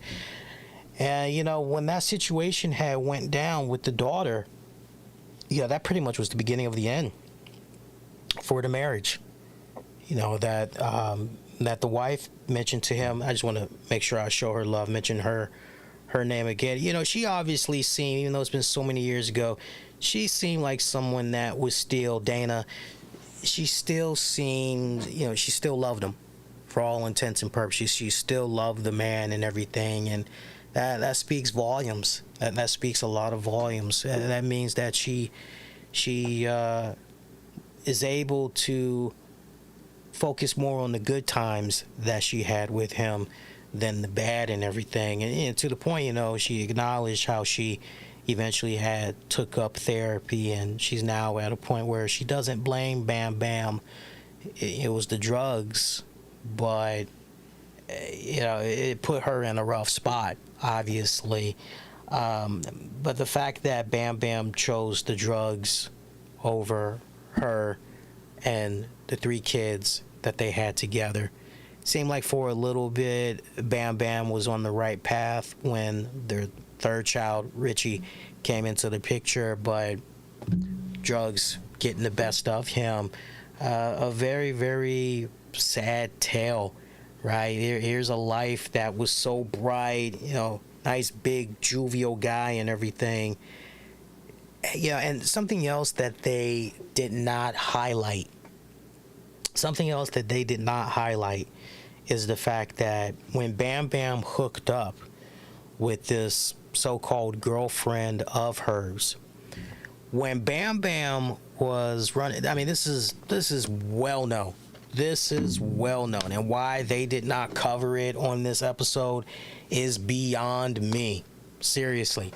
But when Bam Bam hooked up with this girlfriend of his, whatever media functions that he was able to participate in, be that a meet and greet, or he was able to go wrestle for some promotion over here. Because remember, you know, after ECW, I mean, that pretty much was like 96 to 98. Then he had the run in WCW, which, you know, lasted a few years there. You know, and then he did some stuff he did some stuff for a couple of other independent promotions here and there. But to my whole point, you know, this girlfriend, all she had to do was just basically take the money that he was either Western Unioning to her, mailing to her, or next time he saw her in person, he was giving her, you know, the purse so that she could take care of home and all that stuff. And this woman, I don't know if she had a serious drug habit or what was going on, but she was taking the money and she was misappropriating the funds. It was not going where it was supposed to go. And so by the time things had got really out of hand for Bam Bam, you know, Bam Bam thinking, hey, you know, everything is okay. I've got money saved up, blah this, blah that. Bam Bam was, you got to give him his due. He was a smart businessman. Say what you will about some of the drug habits that he was taking up and everything, but when it came to his money, he realized that he had a very short window, and as a result of that, he was going to get as much money as he possibly could get and be ready for that rainy day when it arrived, and he pretty much could no longer rely on the wrestling anymore. And this woman did him dirty. Bam Bam had no freaking money. Why the Dark Side of the Ring guys didn't go in that direction as well, I don't know if that was maybe a family call and their whole thing was, look, we don't want you even mentioning, you know, but it wasn't, to my point, it wasn't a truly definitive, even for a 45-minute piece, it wasn't truly a definitive, okay, this is what's going on here with Bam Bam. Wow, you still don't have the complete story. Unfortunately, that's why I always tell you guys, when it comes to these Dark Side of the Ring episodes, you got to be looking at these, you know, kind of with your head tilted, you know, just be nodding your head and just make little mental observations about, okay, I got to come back on that. I got to see what's going on. I got to follow up on that. See, right? It's just, it's another fumble by the guys at freaking Dark Side, man. It's so crazy too, because you've got access to these shoots You got access to all of these talking heads and everything. Even to an extent, you got access to certain podcasters that either had direct communication with Bam Bam or indirect communication through a family member of Bam Bam's or a close friend that would have been able to shed even more light on. And just very unfortunate, but you get enough of a snapshot to, let me tell you something, for his trademark rolls and his drop kicks, nobody had a pretty drop kick than Bam Bam Bigelow, especially for a guy his height and size. Truly, definitely one of the best, one of the freaking best. Of course, I remember some of the acting roles that he had going in there. What do you want to talk about? Snake Eater 3, Major Pain, Joe's Apartment, Icebreaker, or 2000's Ready to Rumble. You think about the video games. I stayed playing as him in the early video games back in the day. A lot of fond memories of the big man. If there was a shoot DVD or a book that I would recommend that you guys read that I think does a really great job in, okay, you want to get the entire story on Bam Bam, you want to try to get that true definitive. I'm trying to think if there was a book that ever came out. I don't recall a book. I do not recall a book that ever came out that I'm aware of, unfortunately. Maybe the kids, maybe they'll put something together, since we now know that they are in control of the royalties and all that. Talk about a cool thing that the mom did once Bam Bam passed. She made sure that the royalties all had pretty much went to him, so that's pretty cool. But no, to my knowledge, a book was never done on the life and career of Bam Bam Bigelow. Maybe somebody like a Guy Evans or is it Casanova? There's another guy that I'm thinking of. Give me a second. So I'm looking at my books right now. Maybe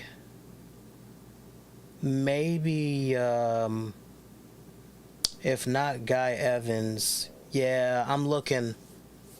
The book is in the other room. Yeah, the book's in the other room on my nightstand.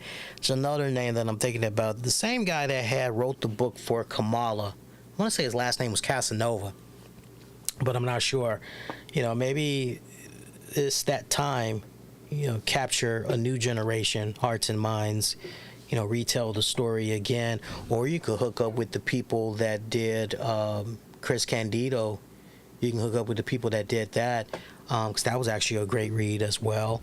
You could do something like that. But yeah, very, very heartbreaking story. But so far this season, it's a whole lot of gaps that's been missing from a lot of these stars that they've been covering. And, some real, damn, how do you omit that? You feel where I'm coming from? But that's my thoughts on the episode in general.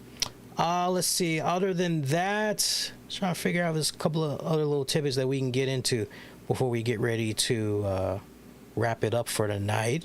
Rest in peace to Sinead O'Connor, pop singer. Passed away at the age of 56. As far as how she passed away, I gotta tell you, I was on social media earlier today, and I see her name was trending. I'm going, oh man, what the hell does she do now? And then I see, oh no, she passed away. And it's like, are we sure about that? We don't know what the cause of death was right now, but she is survived by 3 children, and just 56. That's definitely, no matter what your thoughts may be about Sinead O'Connor, whether you maybe weren't a fan of her music, right? We can all admit 56, that's pretty damn young. Of course, the lead single, Nothing Compares to You, which was a number one hit worldwide single, recognized by the Billboard Music Awards in 1990. And I remember when the music video for that had first dropped. I was 9 going on 10 years old, and I see this. I don't know if it's a boy or if it's a girl. I just see this young looking person with a low buzz cut hair pop up on my TV. I think I was watching MTV back then, most likely. And it's a black background, and as I would later find out, years later, black background, but she's wearing a black turtleneck to try to blend in with the black background, and it's just her face the entire time, and you're just going, wow, how can this face the entire time just take up 3-4 minutes for a music video? And it was the words. You were hooked on the words. It was very, very emotional what was coming out there. And then to learn that Prince was the one that was behind the song. Prince was the one that wrote and composed the song. And the story to that, because you all know I'm a huge, huge fan of Prince, okay? So the backstory to this song is, originally this song was intended for a side project, The Family, okay? And the song was featured on their 1985 debut album, The Family. And then several years later, Sinead O'Connor, she ended up recording a version of the song for her 1990 album, I Do What I Want, What I Haven't Got. I do not want what I haven't got, okay? And it was just worldwide, and then eventually Prince released his own rendition that had Rosie Gaines on guest vocals in 1993, and the live version of the song was included in his compilation, The Hits and the B-Sides. His original 1984 recording of that song, that eventually was released on a Prince compilation a couple of years back. I believe it goes back to about 2018. It was a posthumous release titled Original. Shout out if you had listened to that. Gives you a whole new meaning and perspective on. And then of course everybody remembers Chris Cornell's acoustic, eerie haunting rendition. It's very interesting because when you listen to their versions, there's 3 unique perspectives that you take away from each song.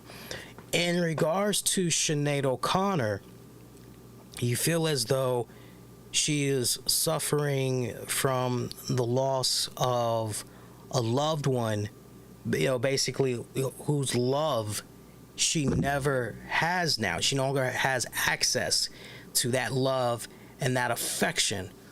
With Chris Cornell's version, it sounds in the way it's executed to that of someone that is mourning the loss over a loved one, like they're deceased, okay? And then Prince's version, it really depends. If you want to go back to the 1993 version, you can do that. Or if you want to go back to the 1984 version, you can do that too. But Prince's version, my interpretation, no matter which version of his I hear, I'm always left with the impression that for Prince's version, what started off as like this fling, he's now, his headspace, he's now caught up and feelings and that he didn't know existed for this person. So again, 3 interpretations for such a powerful song. And it's kind of funny because Sinead O'Connor, for the longest time, that was the song that she was known for. Nobody else could think of any other song, and you know, up to that point she had put out some fairly decent work even after that. You know, I think she actually had a pretty well received album somewhere between 3 to 5 years ago that internationally it had did pretty good and everything. And you know, Sinead O'Connor, years ahead of her time when it comes to global views. You want to talk religion, you want to talk same sex, you want to, I mean, she was years and years and years ahead of her time. And I still watch it to this very day whenever it comes on TV. But there was a time where Saturday, I think it was Saturday Night Live, excuse me, they talked about most controversial or like most insane moments that went down on the show. And of course, when you think of Saturday Night Live, and particularly you think about people who are banned from ever appearing on Saturday Night Live, you go, oh, Sinead O'Connor, hands down. How do you get banned from frickin' Saturday Night Live when you're a musical guest? All you gotta do is like the easiest frickin' money. All you gotta do is just come in there and sing 2 songs, maybe 3, and that's it. Okay, you gotta rewind it back. October 3rd, 1992. Back then, I watched Saturday Night Live religiously back then, okay? So, she began singing a cappella version of Bob Marley's War. And for her singing this song, this was basically her, you know, protesting against the Catholic Church's sexual abuse of children. As far as she was concerned, they were continuing to do a cover up and all that. And, you know, rather than tackle, you know, racism, she is tackling child abuse, right? That's what she's doing. So then, at the very end of the song, she takes a photograph of John Paul II, like right in front of the camera, okay? She takes the photo. I mean, and the cameraman is just right there, okay? How's he supposed to know, okay? But Sinead O'Connor takes that photograph, and she's singing the word evil as she has the photo looking dead at the hard camera of Pope John II, rips it into pieces, and then she says, "Fight the enemy," and she throws the pieces of the photograph towards the camera. And, you know, it was such a quiet freaking moment right there and all that, and it's like,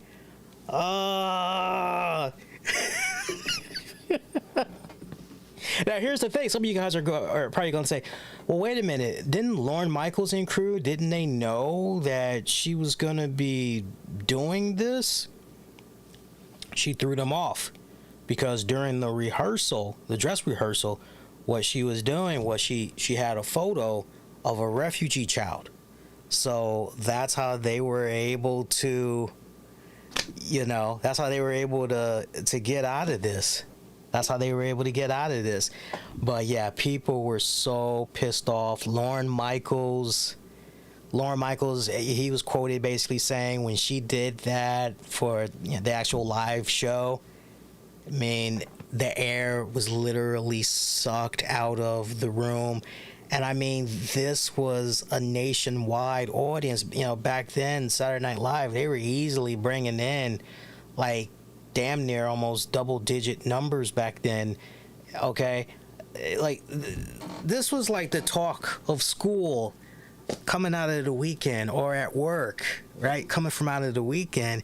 This was a nationwide deal. This was such a heavy freaking thing that it dominated the hell out of all the newspapers that came out the next day, and there was blowback for the next several days. NBC getting calls left and right.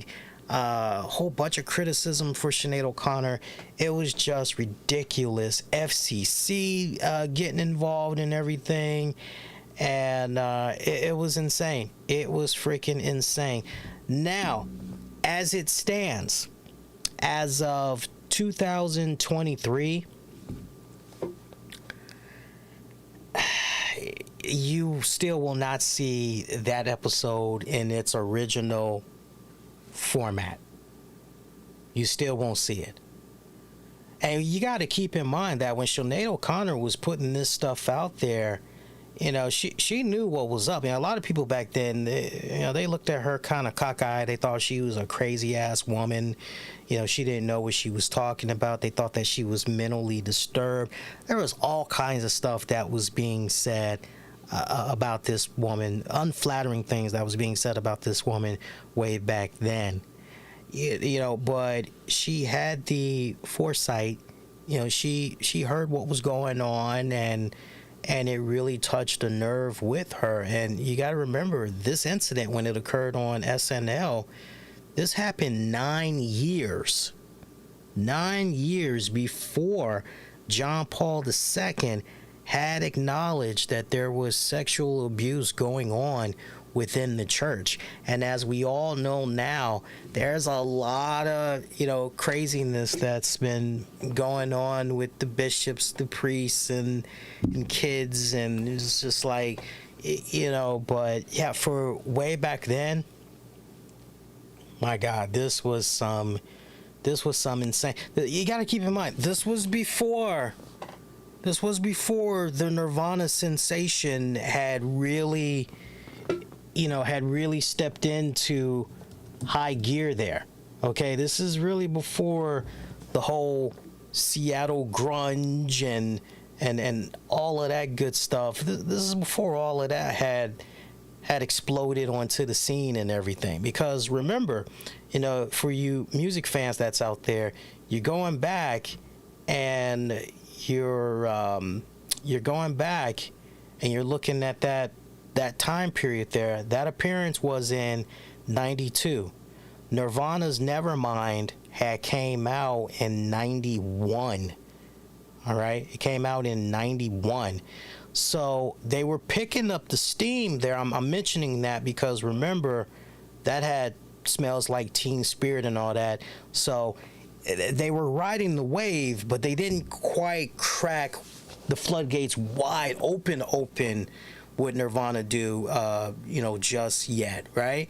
And so this was just insane when that SNL appearance had went down and everything. But I know for a lot of years she was blacklisted. For a good amount of years she was blacklisted because of what had happened on that appearance of SNL. But she continued to jump out there, make her music, and it's unfortunate that all of that had went down. I just hope that now, in retrospect, with her passing and everything, I hope that people now take it upon themselves to rediscover her music. Those that maybe never listened to her music before, hopefully they take the time now to, because there's some really, really nice gems of some good stuff that's out there that a lot of people definitely owe it to themselves. It's kind of one of those things that's interesting too, because that's an artist that I can never really get into. And then it's kind of sad and funny that once an artist pass, you go back, you check out their music and everything, and then you go, yeah, man, I kind of missed the boat there. Damn, what the hell? Yeah, because after she released that 1999 critically acclaimed album there, she came back 2 years later. She put another album out, Am I Not Your Girl? And then she put out Universal Mother. And then she took about a 6-year break after that, came back with another album. And then after that, like 2 years later, another album. So, I mean, she didn't really miss that much time in between albums. Her last album was in 2014, I'm Not Bossy, I'm the Boss. And it was kind of one of those things where, she had some pretty decent. She put some pretty decent music out there in between. She just did not get the attention that she had once had. It's kind of funny because whenever you watch pop-up video or one-hit wonder, you know, you see the little countdown or whatever, she's on that list for one-hit wonders. You know, and the sad part is she continued to put music out there. It's just a case where the media outlets and all things connected to music, essentially the industry blacklisted her. So it wasn't like she was nowhere to be found. She was still jumping out there, putting some good stuff out there.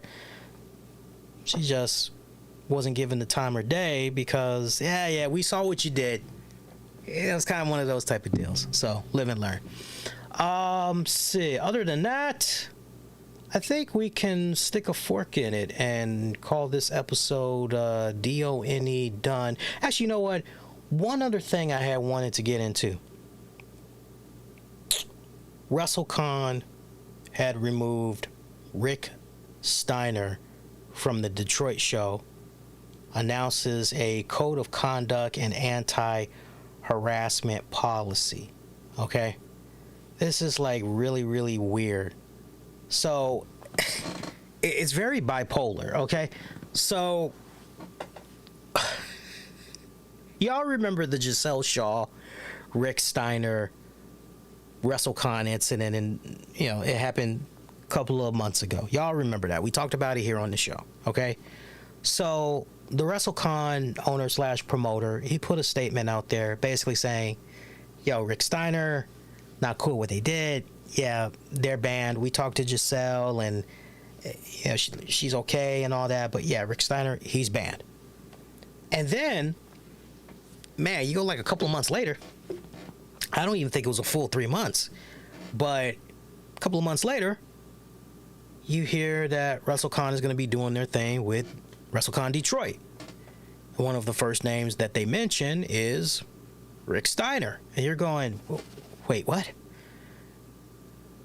And already you could just see the comments on social media. What is going on with this dude? What the hell? And he's catching a lot of heat for this. And he puts this statement out, oh, we all learn from our mistakes, blah, blah, blah, blah, blah, blah, blah, blah, blah, blah, blah, blah, blah. The statement to me, you're more than welcome to go read the statement for yourself. But the statement to me, I just read that and I'm just going, that's a big old bag of BS. I'm not buying that. Well, now it turns out Rick Steiner will not be appearing at WrestleCon Detroit after all, after the convention pulled him from the event. So originally, they announced that the Steiner brothers were going to be there for the SummerSlam weekend convention, but they issued a statement explaining why he was allowed to return after being removed from the WrestleMania weekend convention over his transphobic comments and that he made towards Giselle Shaw. And the original statement had noted Steiner apologized privately for his comments and that Steiner would be on a zero tolerance scale moving forward. And of course, this had a lot of people go, wow, so you can say one thing that's really, really messed up and yeah, you pretty much get a slap on the wrist. What the hell? So obviously, that drew a lot of criticism. So WrestleCon announced that they had spoken with SB Nation, Outsports, and LGBT in the ring host Brian Bell and agreed with their opinion that Steiner had to make a public acknowledgement and apology to attend the convention. They noted they gave Steiner 24 hours to make the statement, but there has not been one, and they don't expect there to be one. So they have revoked his permission to attend. They also announced that they've created a first draft of a code of conduct and anti-harassment policy, which is now available on their website. It was also stated that they have partnered with other wrestling conventions, including StarCast, WrestleCade, WrestleBash, and The Gathering, who will adopt a similar code of conduct. So for this to, I'll read to you guys the full statement. When we allow Rick Steiner to return to our convention as a vendor guest for Tony Hunter's promotion, we did not adequately take into account the impact his past words from our last event still held in the LGBTQIA plus community. God, the initials. How much more are we going to put in there? We initially allowed him to return because, one, we still feel that people deserve a second chance. Two, Rick did make an apology to all parties that chose to be present. Now, that's phrased the way it was because he tried to get in contact with Giselle Shaw, but she didn't want to have anything to do with it. She didn't communicate whatsoever. It pretty much was damage already done. Thank you, F you, bye. 3, we lacked any type of code of conduct / harassment policy that clearly defined our expectations as a convention participant. After a thoughtful dialogue with Brian Bell from SB Nation's Outsports and host of the LGBT in the Ring podcast on Monday morning, we agreed with their opinion it was necessary to have some type of public acknowledgement apology from Rick Steiner at an absolute minimum to allow him to attend Detroit. Because we understand this issue required great urgency, we gave Rick Steiner 24 hours to make such a statement. Unfortunately, there is not currently, and we do not expect to receive such a statement, and we have therefore made a decision to revoke our permission for him to attend. Additionally, we have created a first draft, code of conduct, yada, yada, yada. You already know about all of that. So, you know, if you're the people connected, now look, does Rick Steiner really need the wrestling conventions and all of that? It's nice side money. It is some nice side money, but he's done fairly well for himself from what I understand from over the years. I believe at one point he had dipped into some real estate business, and you know, last I had heard he was doing something where he was part of a board for a council for school or something like that. So, you know, I would imagine that if he's doing these conventions and all of that, it's to touch base with the wrestling community, meet old heads, and you know, reach out to the wrestling community. And you know, some people like doing it just to have that little camaraderie and meet with the boys and all of that good stuff. But for Rick Steiner to not get on top of this, and here's the messed up part. Scott Steiner's fine. And one time Scott Steiner does not get in trouble, right? So I remember when this initially went down, we're going, what did Scott do now? And when we see Rick Steiner, it's, wait, you sure it's not Scott Steiner? Are you absolutely sure it's not Scott Steiner? Like, no, it's actually Rick Steiner. You're going, whoa, the sane one, or at least so we thought it was the sane one here. Like, what the hell? You know, this isn't just about an apology. This is about lambasting, making fun of somebody in a public atmosphere. This is about spreading hate for one sexual orientation, preference, you know, the whole 9 yards. You know, even if you're not able to apologize to the person that you were referencing directly, you know, this is still about issuing a public apology to the general consensus, and, you know, demonstrating that, you know, hey man, look, I messed up. This is not about I got caught. This is about, you know, I royally had messed up here, and this is not cool. But yeah, it's interesting how this scenario had played out here for this man. Some people can look at this. I mean, you can look at this. I can't believe I'm going to use this comparison, but stay with me. You can look at this and say, this is almost similar to what went down with Kevin Hart. And Kevin Hart had already initially put out the statement and everything, and now you want him to go out there, do an interview, do this in the newspaper, do that. It just seems like you're moving the goalposts even farther. Like he's already apologized, and it's supposed to be over and done with. Now we're doing this. Part of me, I'm not saying I agree with it because I actually don't. But part of me agrees with the whole, if this is the headspace that Rick Steiner is in, hey man, I had already apologized. I tried reaching out to the necessary person that I hurt the most through my hateful comments, and they won't give me the time or day. Okay, well, they won't give you the time or day, right? And yeah, sure, he may have reached out to those behind the scenes, but what he did was out about in public. So Rick could easily look at this, and he would be in his right to look at it. Hey, I already apologized. Now you want me to do this? Well, what the hell?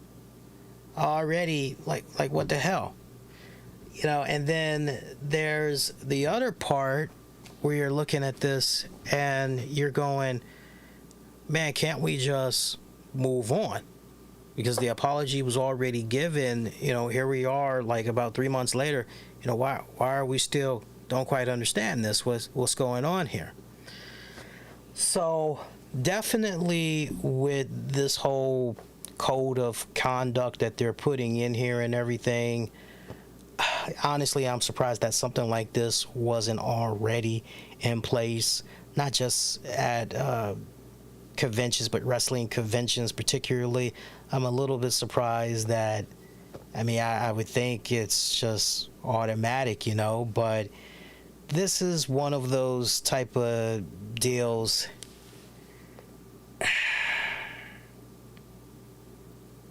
I don't know, man. It's just one of those type of deals where I don't know how I should really feel about this one. Because I can see it from all sides. I really can. I can see it from all sides. And to that, I just say, okay, you know what? At the end of the day, you as an individual, as a potential vendor, you're going to do what you're going to do. But if you want to do business on these grounds at this particular event, you got to freaking conduct yourself in this fashion. You got to agree to. And if you don't want to comply, sure, that's your right. You're just not going to be given a pass here to have a table and XYZ and all that at this event. So that's the position that Rick Steiner now finds himself in, as if he doesn't get on top of this soon, this could be a case right here where many future wrestling conventions, including StarCast, you know, big mother of them all, hey man, we don't need that smoke over here. You can keep that to yourself. I kind of like what Jeremy had said. Jeremy, one of my buddies and colleagues over from For One Mania, he said, that's not why the LGBT people who are vocally opposing trans people being in the community are vocal. Believe me, from someone who is part of the community and has been on the front of the issue. They do it because being gay, lesbian, bi, pan, etc. doesn't mean you can't be homophobic, and certainly doesn't mean you can't be transphobic. And they either don't want to fight for the rights of people who have stood alongside us as members for decades when they helped us fight for our rights, or simply because they're transphobes. Those same people are the people who try to say that bisexual people in straight presenting relationships shouldn't be part of the community. Let's see here. So he brings up a very valid point here, just kind of tying to the whole situation. I want to see if he had said something else. I'm like just going through some of the comments that's going on here. Like, I like Bro Kick Halugan. It's tough. On one hand, a public apology could feel performative, assuming his private apology was genuine. On the other hand, trans people are very much attacked and ostracized by large swaths of society. That's also true. I mean, especially, take it a step further. You look at some of the Asian hate crimes that's really been picking up.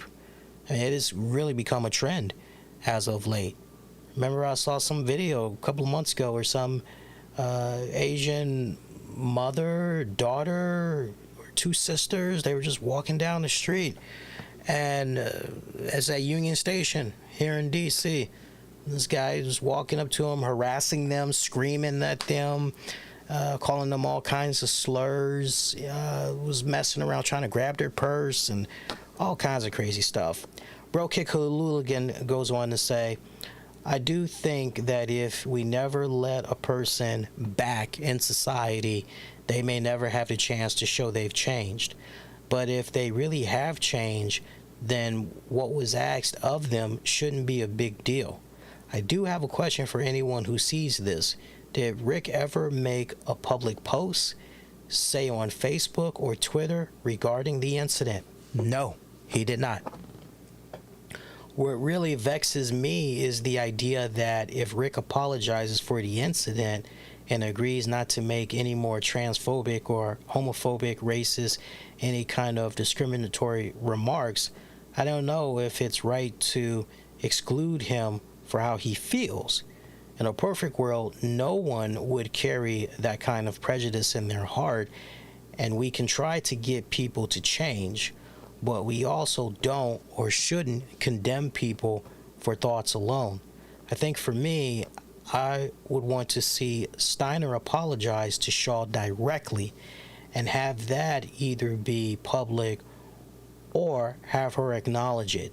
Not saying he has to change his views overnight, but if he can't understand how he might have hurt her, then that to me is not acceptable.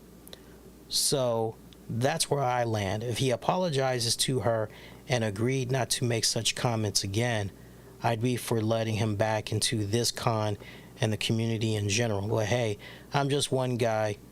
What makes sense to me might not be worth a damn. I don't know. I'm amazed that they announced his return without having these kinds of discussions internally and figuring out what might be acceptable to the public.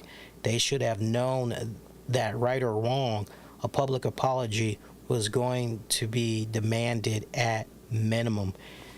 Exactly. Yeah. So he kind of answered his own question there, because it kind of seemed like at one point he was bringing up a question in there. It's a very delicate situation. Because this is where you got to really to put a pretty little bow around this. If you're trying to apologize to an individual, and that individual refuses to make themselves be available for that apology. You've got their phone number, you've tried texting, you know a friend that knows them and all that, and everything has fallen on deaf ears. Then you know what? It's fallen on deaf ears. You've done your best. All you can do is move on. But to his point earlier from Hooligan, yeah, there was never any type of a statement on social media that I'm aware of, never a public apology video of any kind, nothing. So if he's done what he needed to do privately to that respected vendor and the people involved in creating that vendor, if he's apologized to the necessary people, again, it goes back to what I said earlier. If he's already apologized and the person that needs the apology the most isn't making themselves available, then why are we asking even more of him? You feel where I'm coming from? Instead, it should be a case of why not use this as a learning moment to kind of go to one of my favorite Boondocks episodes when Riley had upset the mentally challenged community and the gay community. Look that episode up. years ahead of its time. So relevant today. I'm telling you, so relevant today. But, hey, we were hoping that maybe we could, in conjunction, work with you and we can team up and, it just seems like you're moving the goalposts. It would be no different than what happened to my brothers and sisters, great-grandparents, great-great-grandparents, when it came to getting voting rights and everything. Well, if you can count exactly how many marbles are in this jar, well, you can go on ahead and vote your little heart off. And then if you are able to accurately count how many marbles are in the jar, you get the right number, and then you go vote. Then it's, oh hell, you can't vote because you can't read or write, so you can't vote, right? It's like, well, goddamn, how many times are we going to move the goalposts here? What the hell, right? Well, come on, we got rights just like everybody else. What the hell? So it's honestly what should have happened with this company, and I get it. I get it. Sometimes you're learning stuff as you go. It happens for a lot of businesses, especially sole proprietors and all that. It happens with the best of them, okay? But honestly, what should have happened before any type of an announcement was made about, hey, the Steiner brothers are coming back, blah this, blah that, before anything went down, what should have initially happened was, okay, look, we got this event that's coming up. We know the usual suspects are probably going to want in on this internally in regards to the Steiners. Assuming that they're interested, I know that we're probably going to have this thing with Rick still in the air. What can we do to combat that? Is there anything we can do? Right? It should already be 3 moves ahead, especially as far as anticipating. It's like what I say to my wife sometimes. Sometimes maybe we'll be driving and I'll be the one behind the wheel, and she'll say to me, hey, look out for, and I'll say, honey, I already peeped that out. I'm like 3 to 5 moves ahead of you. You're focused on that. I've been focused on that. I'm past that. I'm looking at the light coming up. I'm looking at the traffic that's a little bit congested up ahead past that. Like, right? Sometimes that's how you gotta look at these things as far as anticipation goes. Because if you're just looking at shit one thing at a time, you're gonna miss the overall layout. Okay? So I just think that and at the same time, the promotion kind of made themselves look like chumps the way that they keep doing this. Banned. Because now you're kind of looking like, at first, you're like, whatever. Boys will be boys, right? Then when you see it picks up steam on social media, oh, shit. Well, we gotta look like we're in solidarity here. So, Rick Steiner's bad. He's been banned. Because he was bad. He was a bad boy. So we banned him. Ain't we great? Okay. And then you turn right back around and say he's been re-invited. People made mistakes. But we slapped him on the wrist. He's on our watch list though. And then you ban him again. Hell, if I'm that talent, or if I'm anybody that's a wrestling personality or whatever, and I was strongly considering doing business with WrestleCon Detroit in a few weeks, after how they've just handled that whole debacle, I'm going, these guys can't make up their fucking mind for shit. I'm going to go take my business elsewhere because these guys look like jokes. The more you know. The more you know. Let's go out on this note. Secret Invasion, episode 6. Finale episode had dropped. I put a tweet out earlier in regards to the episode, which is as follows. Watched season finale of Secret Invasion. Everything felt rushed and crammed into 35 minutes. left asking even more questions with the very little answers I got. This makes the Marvels, Armor Wars, and Captain America Brave New World essential to watch when it drops. Overall, my overall grade for the Secret Invasion series, C+. C+. It really was. This was extremely rushed. Everything was crammed. I thought for sure they were going to do this is it. We're going to do about an hour special. We're going out on a strong note. I remember when I pulled the episode up, my wife just happened to be up, and she decided to watch it with me. Because I try to watch these things when they premiere, like 3 in the morning. I try to just... And my wife just happened to be up, and she's like, she was actually trying to use the bathroom, and she's going, "Oh, you getting ready to watch Secret Wars?" I was like, "Yeah, the latest episode just dropped." She's like, "How long is it?" And I said, "Well, let's see." I see 38 minutes. I'm going, okay, so it's probably actually 34 minutes because credits, right? So probably 34 minutes. "Oh, yeah, I can do that real quick. Let's go." I'm like, "Oh, okay, well, cool." So we do that, and...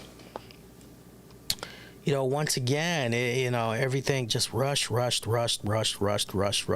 the whole series overall, rushed. I thought the high marks was Samuel L. Jackson's acting.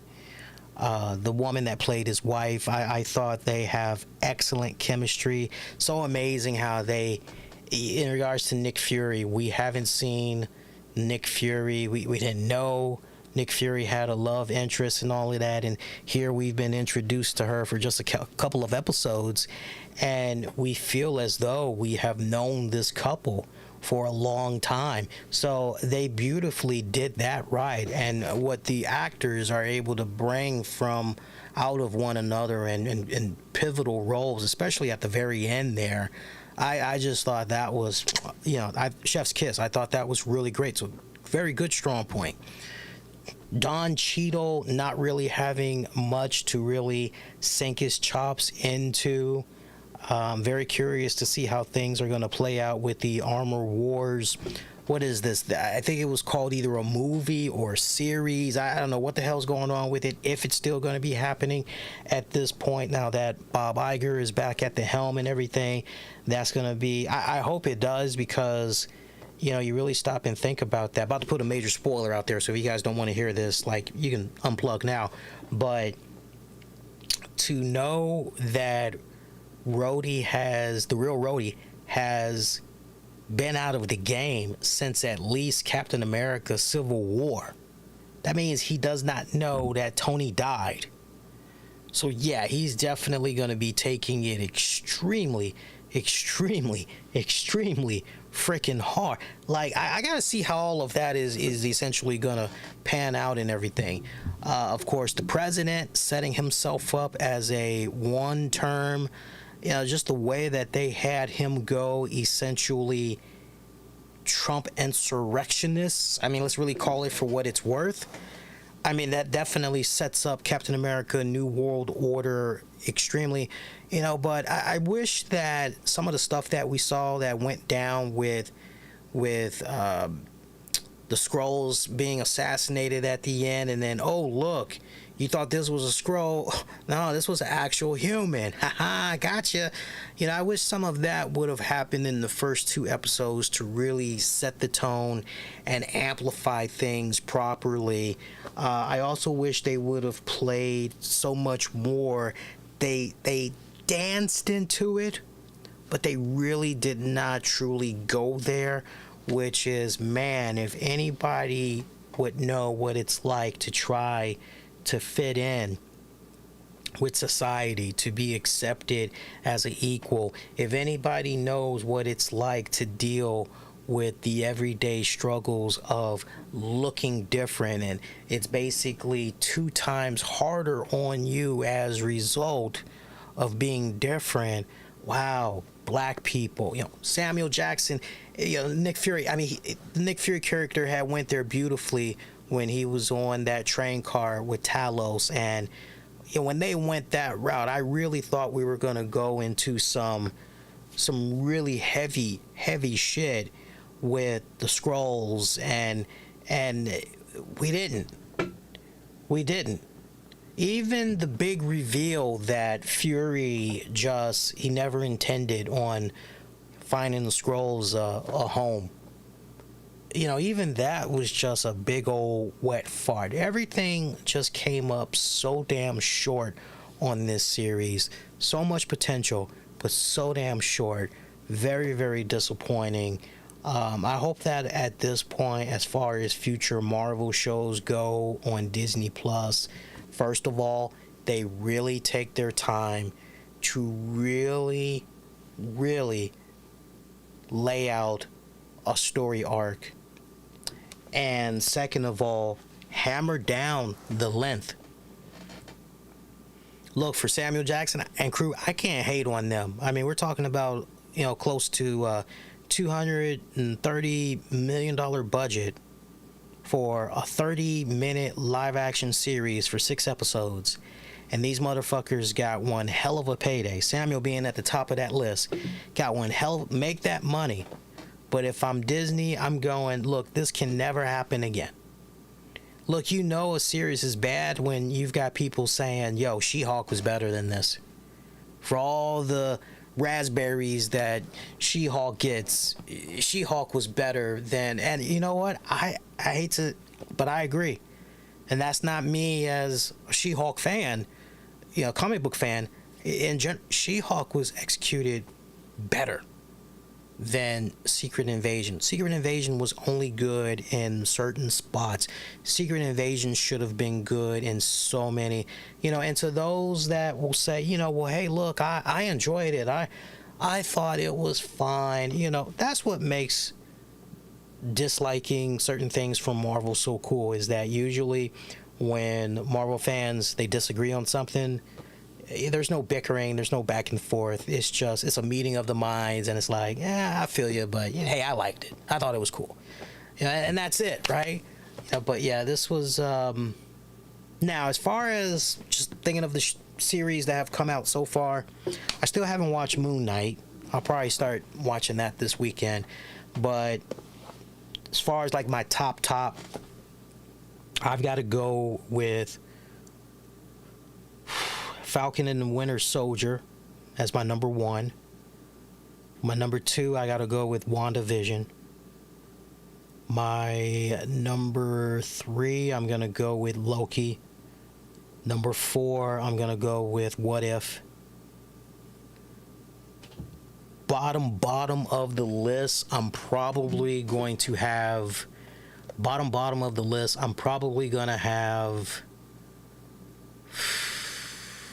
man, bottom of the list, I'm probably gonna round it off with Miss Marvel and Secret Invasion.